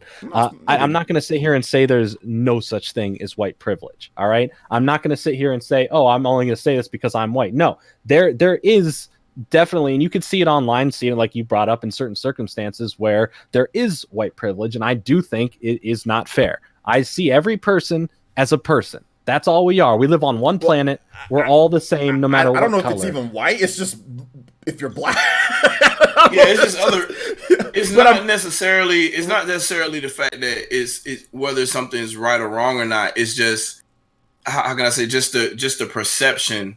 Like there's an initial perception of intent that you perceive based off somebody's. So like right now, I probably don't look like the most approachable person just because I have this look on my face. That doesn't mean that I'm angry. It doesn't mean that I'm sad. It doesn't mean that I'm going to cuss you out as soon as you talk to me. But it's just your resting face, and that's preconceived notions that people shouldn't have, and it sucks that there are still people who do have them or who act a certain way online. Let's get well, this is what I want to say about this. So it's for y'all end it. Jordan, you have a point about people fighting back, but this thing is nowhere near dead. From what I've been seeing over the last couple of months. On various different topics, not just gaming, music industry, all types of things. It's so sickening to watch. I mean, if you just take an example, it's not gaming related, of what Mario Lopez said the other day, or whatever he said, whatever day it was, and how people tried to cancel him over what he said, and it took every bone in my body not to say anything on Twitter. But he did not get canceled. He issued a statement. He didn't. But he had a whole mob of people defending that he should have a right to clarify what he said. But here's the problem, Jordan. For him to get past that, he had to apologize for something he shouldn't have to apologize for. That's the problem. So it already makes him look like a bad guy. In the apology, he put an apology out. Right. But apology for the way it came off and for the actions and trying there was nothing to apologize about. I'm tired of people getting into this cancel culture stuff and being forced to do things that they shouldn't have to be doing. This also brings to a situation where the people tried to cancel Genuine because he wouldn't kiss a transgender woman. It's like stuff like that is just ridiculous. He had to apologize for that. You know what I'm saying? He had to apologize for that. So I'm gonna have to apologize. I'm gonna have to apologize for not reading off these donations here. So Matthew Hammond donated $1 and says, "This is the PE podcast is going to hell. Can we talk about Baron's bad developer ranking?" So we'll talk about that. Also, we got a couple other donations. PsychoPie donated $5 and says, "You're still not Canadian if you marry a Canadian." Just to let you know, I said Canadian citizenship. I didn't say I'm gonna become a Canadian. I know that I'm not Canadian. Oh Lord, they go that ticky tack. Canadian. Listen, OJ, if you ever want to become a Canadian citizen, come to Michigan. I'll take you 20 minutes away. We'll get married, and then we'll come back here. Well, I want that free. I want that free healthcare. Also, want that free healthcare. Ethan R with $1.99 and says Alinity would throw the dogs in Dreamcast Guy's stream because Dreamcast Guy did a dog puppy stream or something like that with Bethesda. And Alinity would. Who's Dreamcast Guy? You don't know Dreamcast Guy? He's a game reviewer. Lord. No, he didn't. He's a game. Oh, come on. Come on, Shadow Fox. Damn it. I like Dreamcast. But yeah, I'll talk about this tier list since he keep asking about it. Let's talk about your tier list. Your tier list is trash. I do want to say one thing about Ninja, though, because y'all went all the way left with it after Ninja. I think what Ninja doing is amazing. I think people are underestimating what he is doing. He's really ushering a new wave. You know what I'm saying? It's kind of just like an athlete who changes teams. And a lot of people was upset, but he's actually creating an environment where it's liable competition for these streaming companies and these streaming services, which is going to open up the doors for everybody else that wants to stream and get paid. That's all he's doing. That's why it's Microsoft check. And the Microsoft check. So, I mean, I think he's being sold short. So, but about this tier Microsoft is probably getting more from him. It's like free. They're probably getting a better deal out of it, I think. They have to. So what about this tier list is bothering people? Like other than the fact that it's trash. Apparently, this says hot garbage.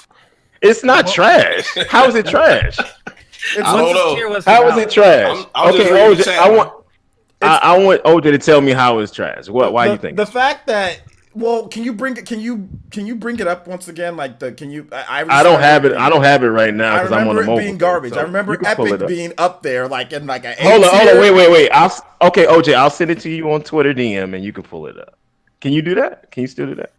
What's this tier list all about? I don't know what we're talking It's a about. developer He tier pulled up list a I made a developer while list. ago. And why is Epic at the top of your list? It's not at the top.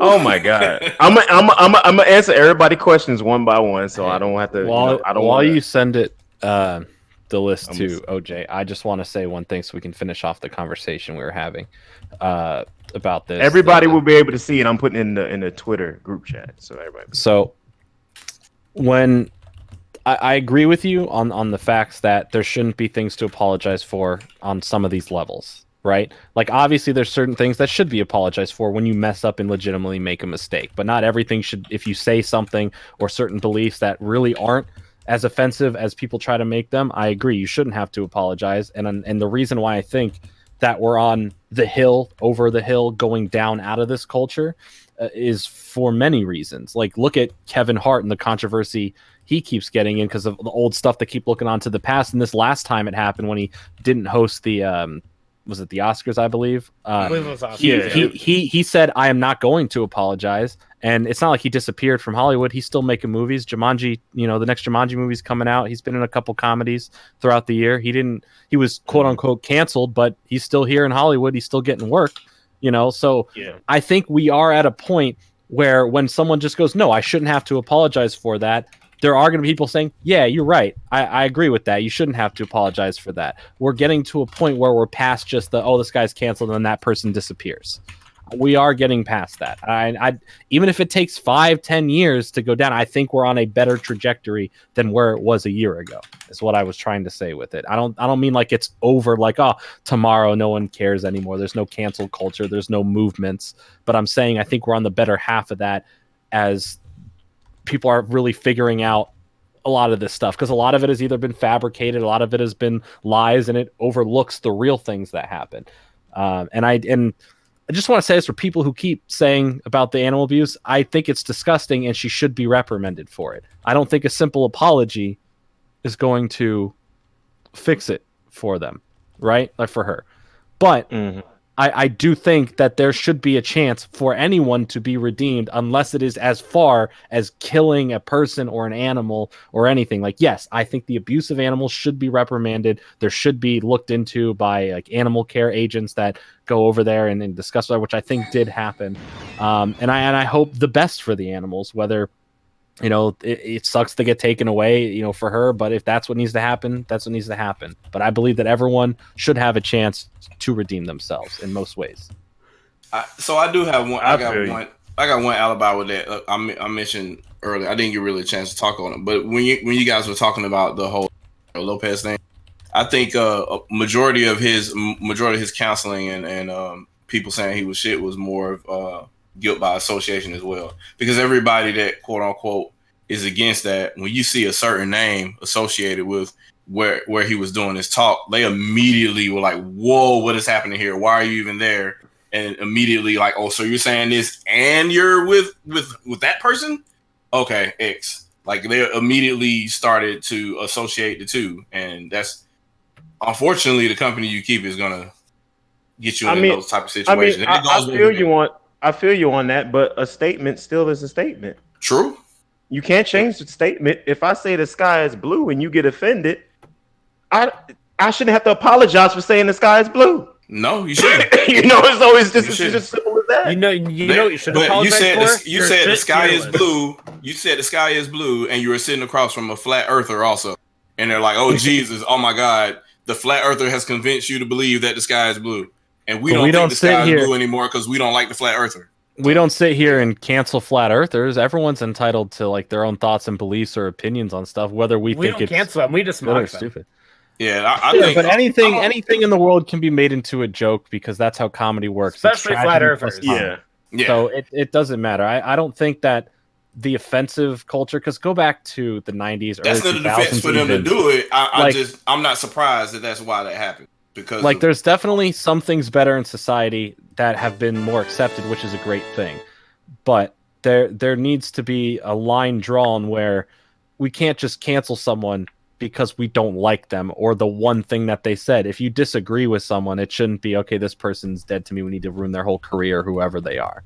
It doesn't need to be like that. Now, there's definitely people who deserve to get called out, be in trouble for things they actually have done that are terrible, like Harvey Weinstein, like absolutely.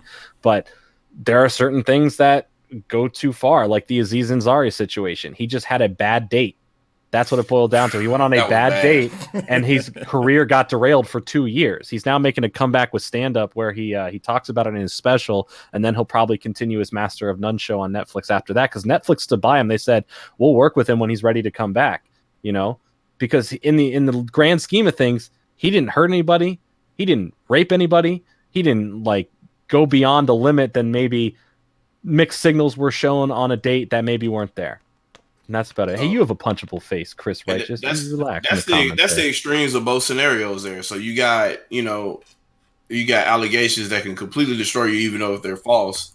And then on the other side of the table, you got people that, could literally do whatever they want. And no matter what comes out, like nothing happens. So it's just. And a perfect example of that is somebody like Chris Brown. You can do whatever you want. It ain't gonna matter. Jordan goes to a lot of different cons and all that stuff. Rihanna like apparently hits hard too. Jordan, Chris, if you want to go punch him, feel free to go try. If you want to, if you're gonna talk. All right. Everybody got the list. So what's the problem with the list? The list sucks, dude. Why is it sucks, man? Whoa! One at a time. One at a time. Did you message the list? Okay, let me start. I put it in the group chat. Which group chat? On Twitter? The Twitter group chat. The Twitter. I'm gonna pull up this list so everybody can see it. Why is Rockstar so high? Do you know how treat the PC community? I'm going to explain everything to you, okay? They still haven't updated Bully to work on Windows 10. Oh, look at this list. Let's just start. Whoa, son. Look at this list. Like, okay, Nintendo. Okay, I get that as an S tier. Man, get that R out of there. But Rockstar. Rockstar over Square Enix? Rockstar over Square Enix? Rockstar over Monolith? Blizzard's so high. Hold on, wait. I think you should be canceled. Blizzard and Everybody. You're nuts. This is insane. Hold on. Everybody get their thoughts out, and then I'll take on everybody one-on-one. Rockstar above CD Projekt Red. Yeah. I'm hoping Rockstar. By Rockstar, he means DMA Design. How is Bethesda? Okay. How is Blizzard over Bethesda? How? Whenever y'all ready for me to explain, I will explain. Y'all get it all out. Bandai Namco, a C tier for Bandai Namco. Okay, I can understand that Bandai Namco being C tier, but is that Intelligent Systems right next to Bandai to Ubisoft? I like how there's Kojima's new company, and they're just in D and they haven't even produced a game yet. Yeah, Kojima's. This is Intelligent Systems. You got Capcom over Monolith, man. How do you have Intelligent Systems so far a C tier for Lord have mercy. Okay. How? You got it all out? How is Retro Studios has not even made a new game in like a decade. Like, what if they even? I just don't understand why. Like, I may not be the biggest Death Stranding excited person for Death Stranding, but like the fact that they're even on the list and they haven't produced a game raises questions. Like, I get if you're not interested in Death Stranding, but why are they even on here? Why are they in Turn 10? Turn 10's you don't know who Turn 10 is? Wow. They do Forza. They do Forza now. All right, can I speak now? Go ahead. Keep going. Hey, team, this should be higher now. I agree. I agree with 343 though. 343 makes sense down there. Retro Studios over Microsoft. This is absolutely atrocious. Okay. Can I talk now? Because you get it out of line. This is ridiculous. You're getting out of line. Okay. First of all, people got misconstrued on what the tier list was for.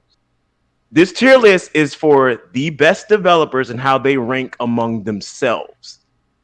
So I only included the best ones. Doesn't rank good among themselves. All right. So amongst themselves. I don't get it. Like amongst like. Can I finish? Can I finish? Yeah, go ahead. What the hell is the IS? I noticed that Sony Game Studios isn't on this list. Now look. Now I judged it based off the software they produce and I also judged it off their innovation and impact on gaming. So that's why I put it on. Okay, so I mean, you could talk shit about Rockstar all you want, but their impact on gaming has been They just absolutely released a gambling deal. If you say impact, So then Bungie needs to be higher. Yeah, Bungie needs to be higher at that point. I mean, Rockstar has I done. understand Capcom. Bungie has just done Halo, so I took that into effect. But when they got away from Halo, it wasn't the same impact. From when they Software did it with needs to be higher because they have how many Dark Souls clones have we had since From Soft? Like how many people have made games literally built off of From Software's framework of you can collect your souls after you die? I mean, there's been so many games that have copied that framework. So why is it From Software higher? That's true, but they don't have the resume as the other ones, though. Well, they don't. The resume is not as longer. They made Front Mission. They've made all sorts. I'm gonna get to those mech games, but I want to get CD Projekt Red out the way because people act like CD Projekt Red resume is long. Their resume is not long. No. What have they done? The Witcher. That's it. What's Retro Studios? They all they did was The Witcher. They've done nothing else. Retro Studios has done Metroid Prime. Yeah, and they've been consistent every time. I just want to know, how can you put a studio that does not even have a full-page resume above any other Studios barely has a because full-page every resume. game is consistent. But Retro is a rename. Okay. Retro Studios barely has a resume. Metroid Prime 1, 2, 3. The lowest score. So you're just going to ignore the Donkey Kong Country games? Donkey Kong Country, Tropical Freeze, Donkey Kong Country Returns, Metroid Prime 1, 2, and 3, and that's it. Mario Kart tracks. They did those two. That's it. I mean, Ubisoft has a resume that absolutely destroys Retro Studios. But wait a minute. But Retro was something before they were Retro too, though. Hold on. You got to understand. In 2001. You got to understand. Old iguana people. But you got to understand. You got to understand. You also got to take their resume. You also got to understand the impact that some of these games have. Metroid Prime Trilogy had a major impact on it. Just Metroid Prime, really. Can I Metroid Prime. Go ahead, Jordan. Go ahead, Jordan. Go ahead. I just have serious questions about this list on a few certain. Yeah, go ahead. I just want one, I commend you for putting 343 down in D because I do agree with that. They've ruined Halo. I think they did a decent job.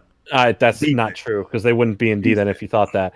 But let's take a look here. I just want to say what I'm looking at Kojima's symbol, right? Now there's two ways I'm going about your thought process with this. One, I know you're that not studio excited. was put together years ago. Listen. Let me explain it first. Death Stranding isn't out yet though. They haven't produced a full game. And I know you're not particularly the most excited for that game. Oh, I'm not. I'm not excited for that. But you're judging it based on that. Now, if you were judging it based on Kojima's past works, like with Metal Gear, like yes, those have huge impacts. But then that would be Konami on the list, and they'd be way higher up for their Metal Gear work for those games being as big as they were. Because that's according to their stuff, Kojima's studio started years ago. So what games have they produced besides the upcoming Death Stranding? From the last Metal Gear game, he was Kojima's. It was under Kojima's studio. Yeah. So if I count Phantom Pain for him, I might as well count the rest of Metal Gear because that was all him. No, but all these but everything else you have on here has an established game that has been out. Kojima doesn't. And I'm not going to sit here and defend Death Stranding if it's a good or bad game or not. It makes an impact. I'm not just talking about Death Stranding. I'm talking about Metal Gear Solid. Then the last one was under on here. The last one was under Kojima Studios. That's when they switched it to Kojima Studios. It was still, but that's not resonant with that. And if you're only going off that, I don't think that's a fair thing to put on the list. That's debatable. This is developer and not publisher, though. Konami. But here's the thing: Konami was the publisher. It was under Kojima with the last Metal Gear game. If I give him credit for the last, if you go behind the scenes, not really. They kind of forced him. I mean, that's the way it's listed in the documents. Sure. So I'm fine. If you go about it that way, that's fine. I think that's a bad take, but that's your opinion. I think that's a bad take. Also, I put him there. I put him there strictly off of. If I'm going to count the last Metal Gear game for him, I might as well count the rest of them. And those games had a major impact. What is IS? Is that id Software? Is that i5? What is that's Intelligent Systems. Okay, that's what I want to know. I didn't know. You see IS at? Oh, that's Intelligent Systems. That's a fire. Yeah. Oh, so that's an I and an S. That's where I see IS at. The problem, and I have Intelligent Systems. being this low is a problem for me. They've made nothing but bangers since like 1991. Okay, so here's the thing. Here's the thing. Why are they so low? Who would you? Okay, Impact though. Impact on gaming. Yeah. Over anybody else that you see that's above them. Impact over I'm anybody talking else. about literal impact on the industry, not just impact in their franchises, on the industry. Naughty Dog should be way higher then. Because once Uncharted hit, so many games copied the Uncharted formula. I just don't. Like Uncharted was like plus Naughty Dog's been around the block forever, and now with anything they've done with Uncharted, everyone has copied that formula. They should be higher, man. They're credited with helping co-develop the original Mario Bros. Arcade game. But, I guess maybe they. So don't. they should be Which company y'all talking about? Y'all talking about Intelligent Systems. Intelligent Systems. I just think that Intelligent Systems should be a bit higher. They made strategy RPGs popular. I think. Okay, here's the thing. I think y'all not looking at. I don't think y'all looking at the developers who are not on there. There's a lot that's not on there. Well, yeah, you don't have EA. You know what I'm saying? Like I only put on the people that I think that deserve the recognition. On this tier list. I don't consider any of these bad developers on any of these. Blizzard's too high. Damn it. So, but and I don't understand why people going at Rockstar. That's the one that shocks Blizzard me. and Rockstar, you could debate me on a lot of stuff, but I don't know how you debate me on the Rockstar. If you mention Impact, then I understand why. Blizzard and Rockstar is too high. I don't give a damn about GTA. How do you question Rockstar? I don't get it. Square Enix should be higher. They Final Fantasy and also Dragon Quest RPGs. Rockstar they should be higher. Damn it. Square Enix should be higher than Rockstar Platinum. is impactful. Square Enix should be S tier. If you're talking about Impact, Final Fantasy, Dragon Quest, Just Japan, on those. You can have Final Fantasy because Final Fantasy had an impact on a global scale. Dragon Quest not so much. Dragon Quest, Not on a global scale. Okay, but it's still not on a global scale. Final Fantasy, yes, huge in Japan, but I'm just saying that's why I put them in the A tier. That's why I put them there. They should be S tier. They should be over Platinum. But I have to count their whole resume though. I can't just count one. I have to count the whole thing. Resume is absolutely destroys Platinum Games' resume. Wait a minute, they're on the same level. No, they're not. They're on the same. Then I think Capcom should also be an S tier. Wait. Capcom and I Square have Enix Platinum is Games way and higher. Square Enix on the same level. What do you mean? Square Enix, you're talking about Chrono Trigger. You're talking about Final Fantasy. You're talking about Dragon Quest. You're talking about they have Tomb Raider right now. And if you want to talk about Tomb Raider, they have that game. That's not a good example. They have Deus Ex. They have how is Tomb Raider not a good example? What the hell? What are you talking about? Not lately. But Tomb Raider The last one was a huge fine. impactful game though. Tomb Raider was a huge impactful game. It was huge and impactful, and they own the rights to that right now at this point. You're talking. I mean, Square Enix is Platinum Games is not above Square Enix in terms of influence on the industry. This isn't even. This is ridiculous. Platinum Games was formed. Why do you keep? First of all, everybody that's on a tier row, they're equal. There's no one set above each other. Equal to Square Enix. So it's like, stop. In this case, shouldn't you know what's so funny? Shouldn't you know what's so funny Ubisoft before be you higher? say that? You know what's so funny? Nobody said anything about Sega yet.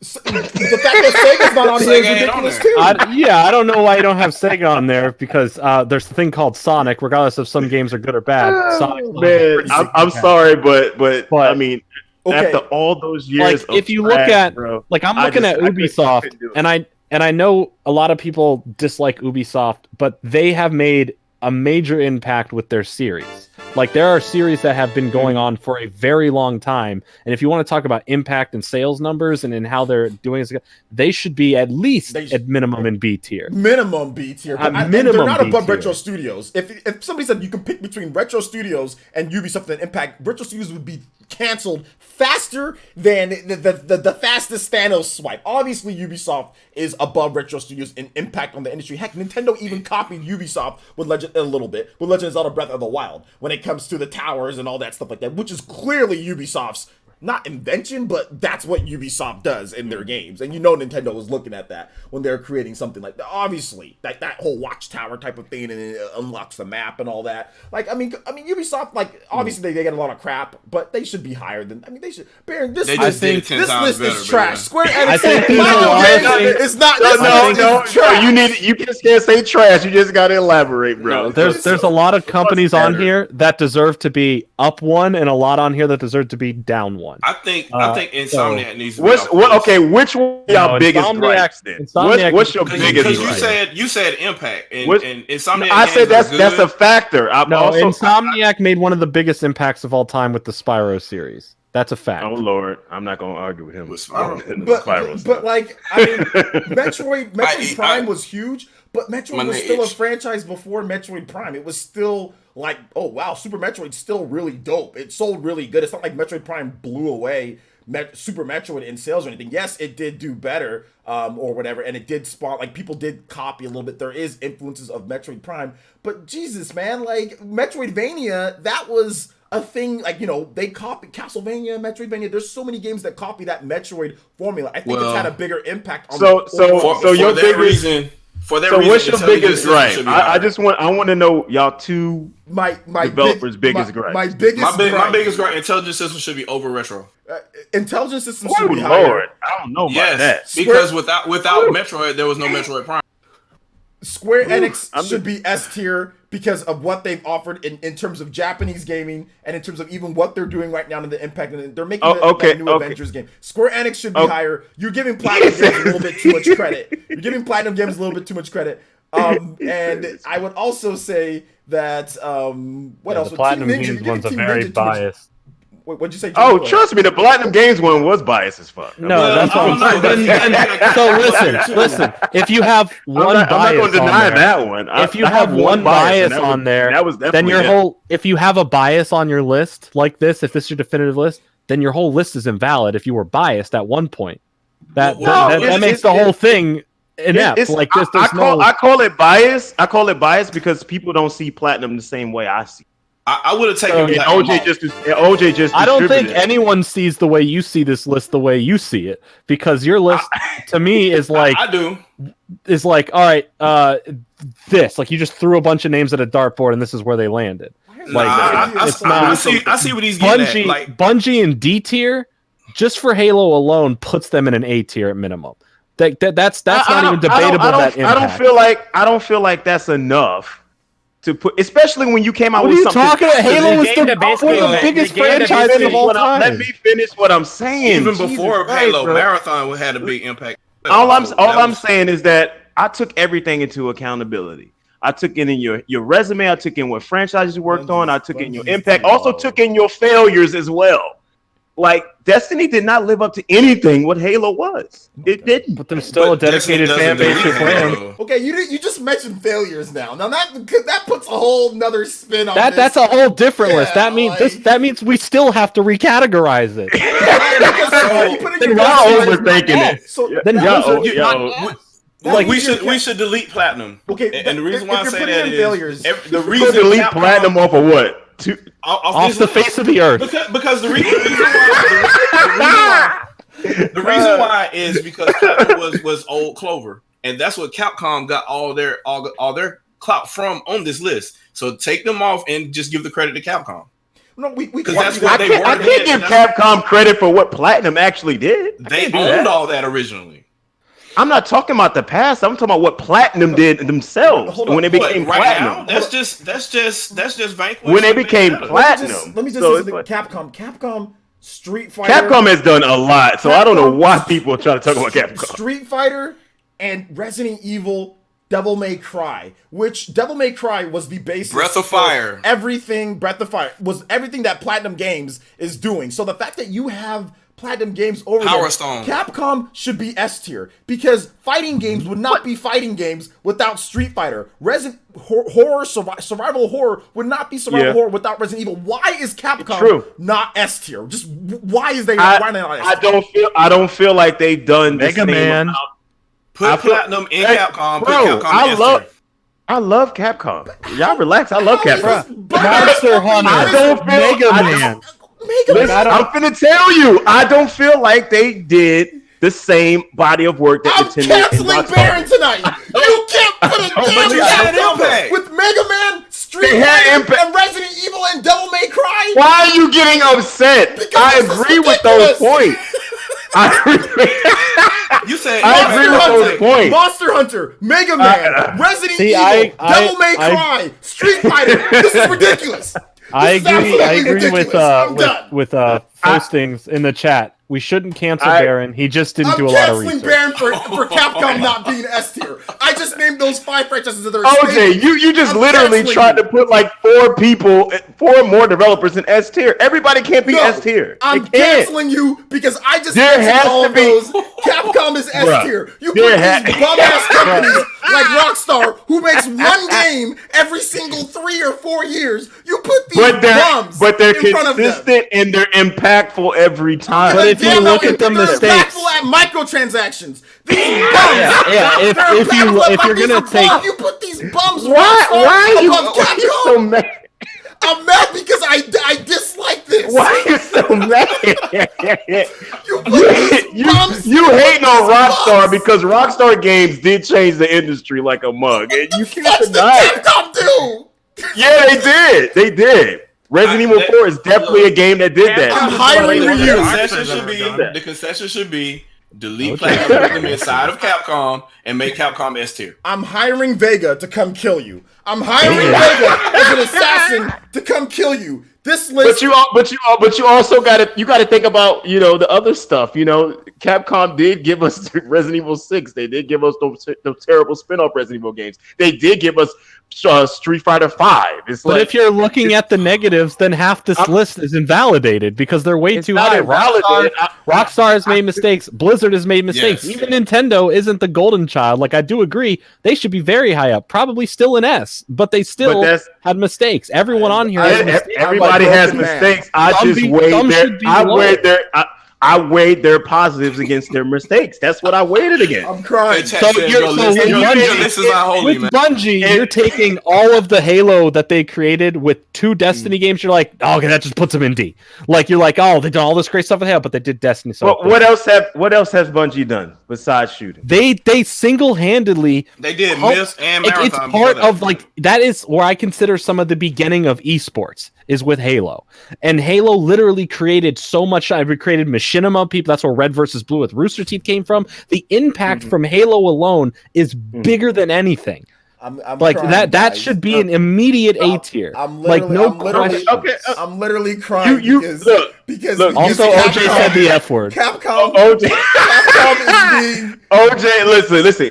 You can. such a disrespect. I'll give you Bungie. I felt like to me they was a one-trick pony and they couldn't do it under Microsoft. This is so That's how I felt. Like, This they is so just- They were disrespectful. forced under Activision You know to what I make mean? Destiny a certain way. So- Now that they're gone with that and they're changing up how Destiny 2 plays, their next game after this that they're funded on and working for, not now attached to Activision, could be something like a Halo where it's a big event and it actually caters this crazy feeling again. we will see. We will Capcom- see. They were Destiny. limited by publishers from the beginning because Halo was an RTS game. It was a morph of what Myth was. I don't know if anybody knows that Bungie existed before the Xbox. so upset but they over were a Capcom. Mac only developer. I'm so upset. Why are over you so Capcom. upset about Because Capcom has made games. Why are you Because so Capcom has upset? made games that has influenced every single one of these developers. Capcom, Yes, they have. And the Yes, fact they that have. Capcom, like they And literally- Capcom they have- has also put us through some shit as well. Capcom has literally five S tier franchises. Let's just talk about Hold on, Blizzard put us through some shit too. Blizzard, So you might need to bring them down. They don't count some shit on the games. Casinos, Red Dead, 5 seconds of delay redemption. You press a button and it Ghost. takes them 10 seconds to even. You're walking through molasses, the most overrated damn company I've ever seen. The most Bungie. The Halo games are way better than anything that trash company Rockstar has put. I'll God, take Halo OJ, why do you over hate Rockstar like any that? day. Rockstar is I'm sorry. overrated. I'm sorry, but Grand Theft Auto 3, San Andreas, Vice City, 4, 5. All of those was one of some of the best stuff I've ever played. And that's great. I also think when it comes to Bethesda, I also like Bully. I also like put, Midnight Club. They did a lot of good shit. I get why you put Bethesda where it was because of their legacy of incredible franchises in the past. Oh Lord, here we go. But the fact the stuff that they have done within just 2 years now and how they're ruining everything. No, I think they've done enough terrible things. If you're going to weigh positives and negatives, I think that they've done enough harm right now to the industry that it does bump them down one, outweighing their past. Lower than B? They on Doom now, though. I mean, you're going to bump them lower than B for what they did in the last 2 years. Yeah, absolutely. Because this is the way they're going. Youngblood, they put out Youngblood as a test to see how it would look if they can microtransaction and literally cut out what Wolfenstein was with Youngblood. But does that override the impact of Doom since they own their franchise now? If you were weighing it, talk about Elder Scrolls and the impact. Skyrim was the impact Skyrim had was Daggerfall. Ridiculous. Skyrim was great, but look at all the problems even Skyrim had. It's barely unplayable on the PlayStation 3, and they never fixed it, even though they said they were. Look at all the Fallout 6 stuff and all the problems resounding at not just about the game, but how their companies run. They are strictly focusing on how to make as much money with mobile games and even their main property games now. Like every once in a while, you'll get a Doom or Doom Eternal. That's great, but what in 3 years from now? Don't be saying the same song in 3 years when Doom Eternal or Doom 3 or 4, whenever that comes out, and it's a microtransaction infused pay to win game. That's the direction that they have going. I have no faith right now in the next Elder Scrolls game. As much as I love Elder Scrolls, I think Elder Scrolls 6 is going to have a lot of problems. We haven't seen crap on Starfield, and I was excited for it, but now the way their company's been going, I think Starfield's going to be a big lie because that's all they've been doing is creating these big promises that turn out to be lies, and then they just say, you know what, screw it, whatever, we'll just keep making more money because people will still buy it for some reason, and they'll complain about it after they buy it, but they still made their money. That's the problem with it. They've done so many problems. That doesn't kill the impact of what they have, though. It does if Baron's rules are if they have enough problems to counteract the pros, which they have a great legacy of games. Are those problems big enough than the impact of the original Daggerfall? They are literally right now destroying themselves and the industry with what they're doing, but no one will take a stand on this because Bethesda thinks they're too powerful. PC games known to man. You can't. I know they are. I know they are. Everything that they've done in 2 years hurts that impact. The old games are great. I'm not saying that they don't have an amazing legacy that has beloved franchises that do give them a leg up in this tier list. But they've done enough stuff in the trajectory that they are going in has been destroying them, and I do think that for that it does deserve them on the barren tier list of the almighty should be dropped down to a C. But so if we're going to do that for preferences, then, I mean, everybody doesn't like Nintendo because Nintendo... This isn't a preference. This is what they're doing to the industry. There is no preference here. It's still a preference because you don't have to do it.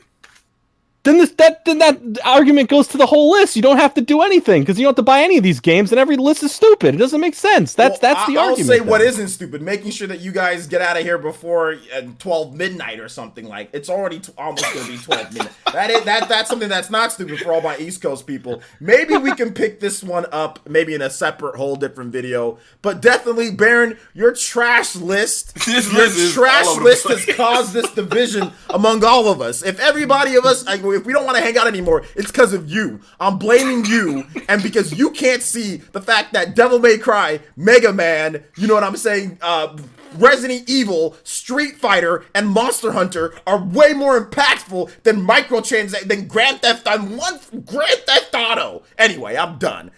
Those 5 franchises, I'm sorry. If somebody said Grand Theft Auto 4, Rockstar or freaking Capcom in their games, I mean, Rockstar can kick as many rocks as possible, stump their damn toe till it hurts, and until it hurts. I want them to kick the biggest rocks possible. Anyway, so we'll finish off on this last one here. Kuro Tengetsu says Rockstar only makes acclaimed blockbuster games, but they don't have the most profound relevance in gaming history. They only ride the waves of pop culture, whereas Square Enix founded the bedrock of JRPGs. Well, I guess you could say like the bedrock of open world games might have been GTA 3. So I guess you could say that, right? Yeah. But anyway, Thank you so much, Kudo Tengetsu. Thank you for the $10 donation through Super Chat. I do appreciate that. Thank you so much. I appreciate all of you guys tonight. I appreciate the passionate discussions that we had with all of our guests tonight. What Baron said, Baron bounced. Baron's back. But anyway, we're going to start off, give some shout outs to people in terms of let people know where you're at. So, Jordan, where I got one question for OJ, though. What's your question? Before you get to that. Yes. OJ, when I first showed you this image, you said something to me that was striking. You said Monolith Soft should be higher. Why? Monolith Soft? Well, Yep. if we're talking about Impact, it goes back to Square Enix because Monolith Soft was once part of Square Enix. And they made. I'm just talking about what Monolith Soft has done. Well, when since Breath of the Wild. Since then, I mean, they do help out. Yeah, they help out with Zelda games, so Skyward Sword, Breath of the Wild. They also do, I mean, Xenoblade. That's just a little small game on there. You know, Torn of the Golden Country. They've also done stuff like Baten Kaitos. They've also done that. They did Soma Bringer, which was really good as well. They did probably the only good Dragon Ball Z game out. No, I'm joking. They did one of the best, if not the best, Dragon Ball Z game, which is called Attack of the Saiyans on the DS. They did that game as well. So they did a lot of stuff with Bandai Namco before they were bought by Nintendo. They have a lot of so you just forgot they did Disaster Day of Crisis. You forgot about that, huh? Yes, they did. They did do Disaster Day of Crisis, but that game isn't trash tier. It's just not that great. It's just not that great. That's the thing. But they did a lot of good stuff too. I mean, they did a lot of, and like Xenoblade is like Xenoblade, man. I mean, I love Xenoblade, but that like, doesn't register them to be an A tier. It doesn't. I mean, Breath of the Wild does though. I'm just saying, like that's a masterpiece. I mean, like Xenoblade Chronicles. I mean, Xenoblade Chronicles X. I mean, they've got a lot of great stuff that they've done, man. I mean, if they're helping out with Breath of the Wild, they were part of Breath of the Wild being the game that it is, the revolutionary open world game that it is. Here's my last statement on it. You know, but you can make that case for Monolith Soft, but you have a problem with Retro being A. I don't get it. I don't see before they. I don't get Iguana or what were they? But they were a bunch of people from what did they do before Retro? Before Nintendo? Build them. I just think Intelligent Systems should be on the same level. What did Retro Studios do? Because like Monolith Soft, they created a whole new major IP big IP for Nintendo, which was Xenoblade. They did, but it wasn't a Metroid Prime. It's a good game, but it's not a Metroid Prime. They didn't create Metroid. I understand it. Intelligent Systems created Metroid for Nintendo. So I don't understand. We'll be here all night with this. Oh, anybody? I'm gonna say this though. This is my closing statement. Anybody that has any problem with me putting Epic Games where they're at, y'all can shove it up yet. Epic Games was the shit. Okay. All right. Well, your list is you're giving Rockstar way too much credit. The fact that you give them more credit over Capcom. No, I think everybody thinks you're hating on Rockstar. No, look. All of you weirdos that go out and buy Grand Theft Auto like you pray to that game, and you can't sit here and. But Rockstar was impactful though. They had 5 franchises, monster games that have been copied. Rockstar doesn't do enough to be that high. They clearly don't do enough. But their name is everywhere. You can't deny that though.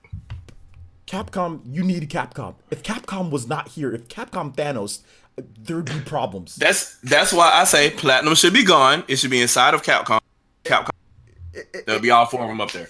Look, that's what I think. I understand what Rockstar did, open world. I get that, but damn it, man, 2D platformers, games like Monster Hunter, even the top-down Grand Theft Autos, they were pretty good.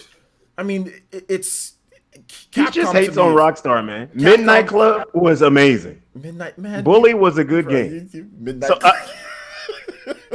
You didn't like Midnight Club? That was one of the same conversation, guys. We've been. All right, guys. All right, Midnight Club. Okay, Midnight Club better than Monster Hunter. Midnight Club better than whatever, OJ. Whatever. Midnight Club over Mega Man, guys. All right, Midnight Club. Whatever, OJ. Man, Midnight Club over Devil May Cry, or over.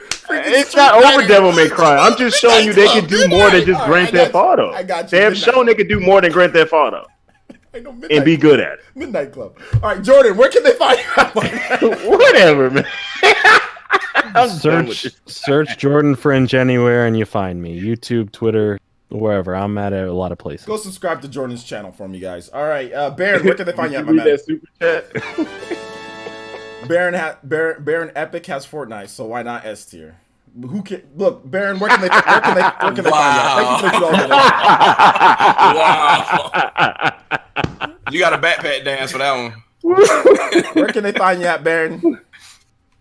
Woo! They can find me on I forgot all about Twitter. man. Y'all can find me on Twitter. Y'all can find me on YouTube. I think I'm gonna make a video about this tier list because this has been getting a lot of people keep hitting me up, and I put this tier list like out of like 4 weeks. I can't wait to downvote that tier list. So it's like it's gonna be funny. This is funny to see. I'm gonna make a video on your tier list. Big Z, where can they find you at?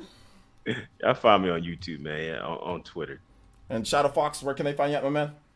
You can find me YouTube. You can also find me back on. Red Dead is not under the Rockstar umbrella because that property originally belonged to Capcom as Red Dead Revolver. No, they make Red Dead now, so it's now, but that was Capcom property. All right, guys, thank you guys so much for watching. My blood pressure rose too high. Jordan Fringe looks mad at me. So I'm not mad. Oh, okay, cool. Good. I thought Just a discussion. Yeah, so we're gonna go ahead and wrap it up here. Thank you guys so much for watching. Tomorrow morning I've got Hunter x Hunter video, so watch the Hunter x Hunter video tomorrow morning. And Lord, you and this Hunter. Shut up, it's great. All right, guys, thank you so much for watching. I appreciate it. We'll see you guys for the next one. Bye. Nope. Deuces. Astral Chain Gang, baby. Do you play games that find the tool press on the people? Oh.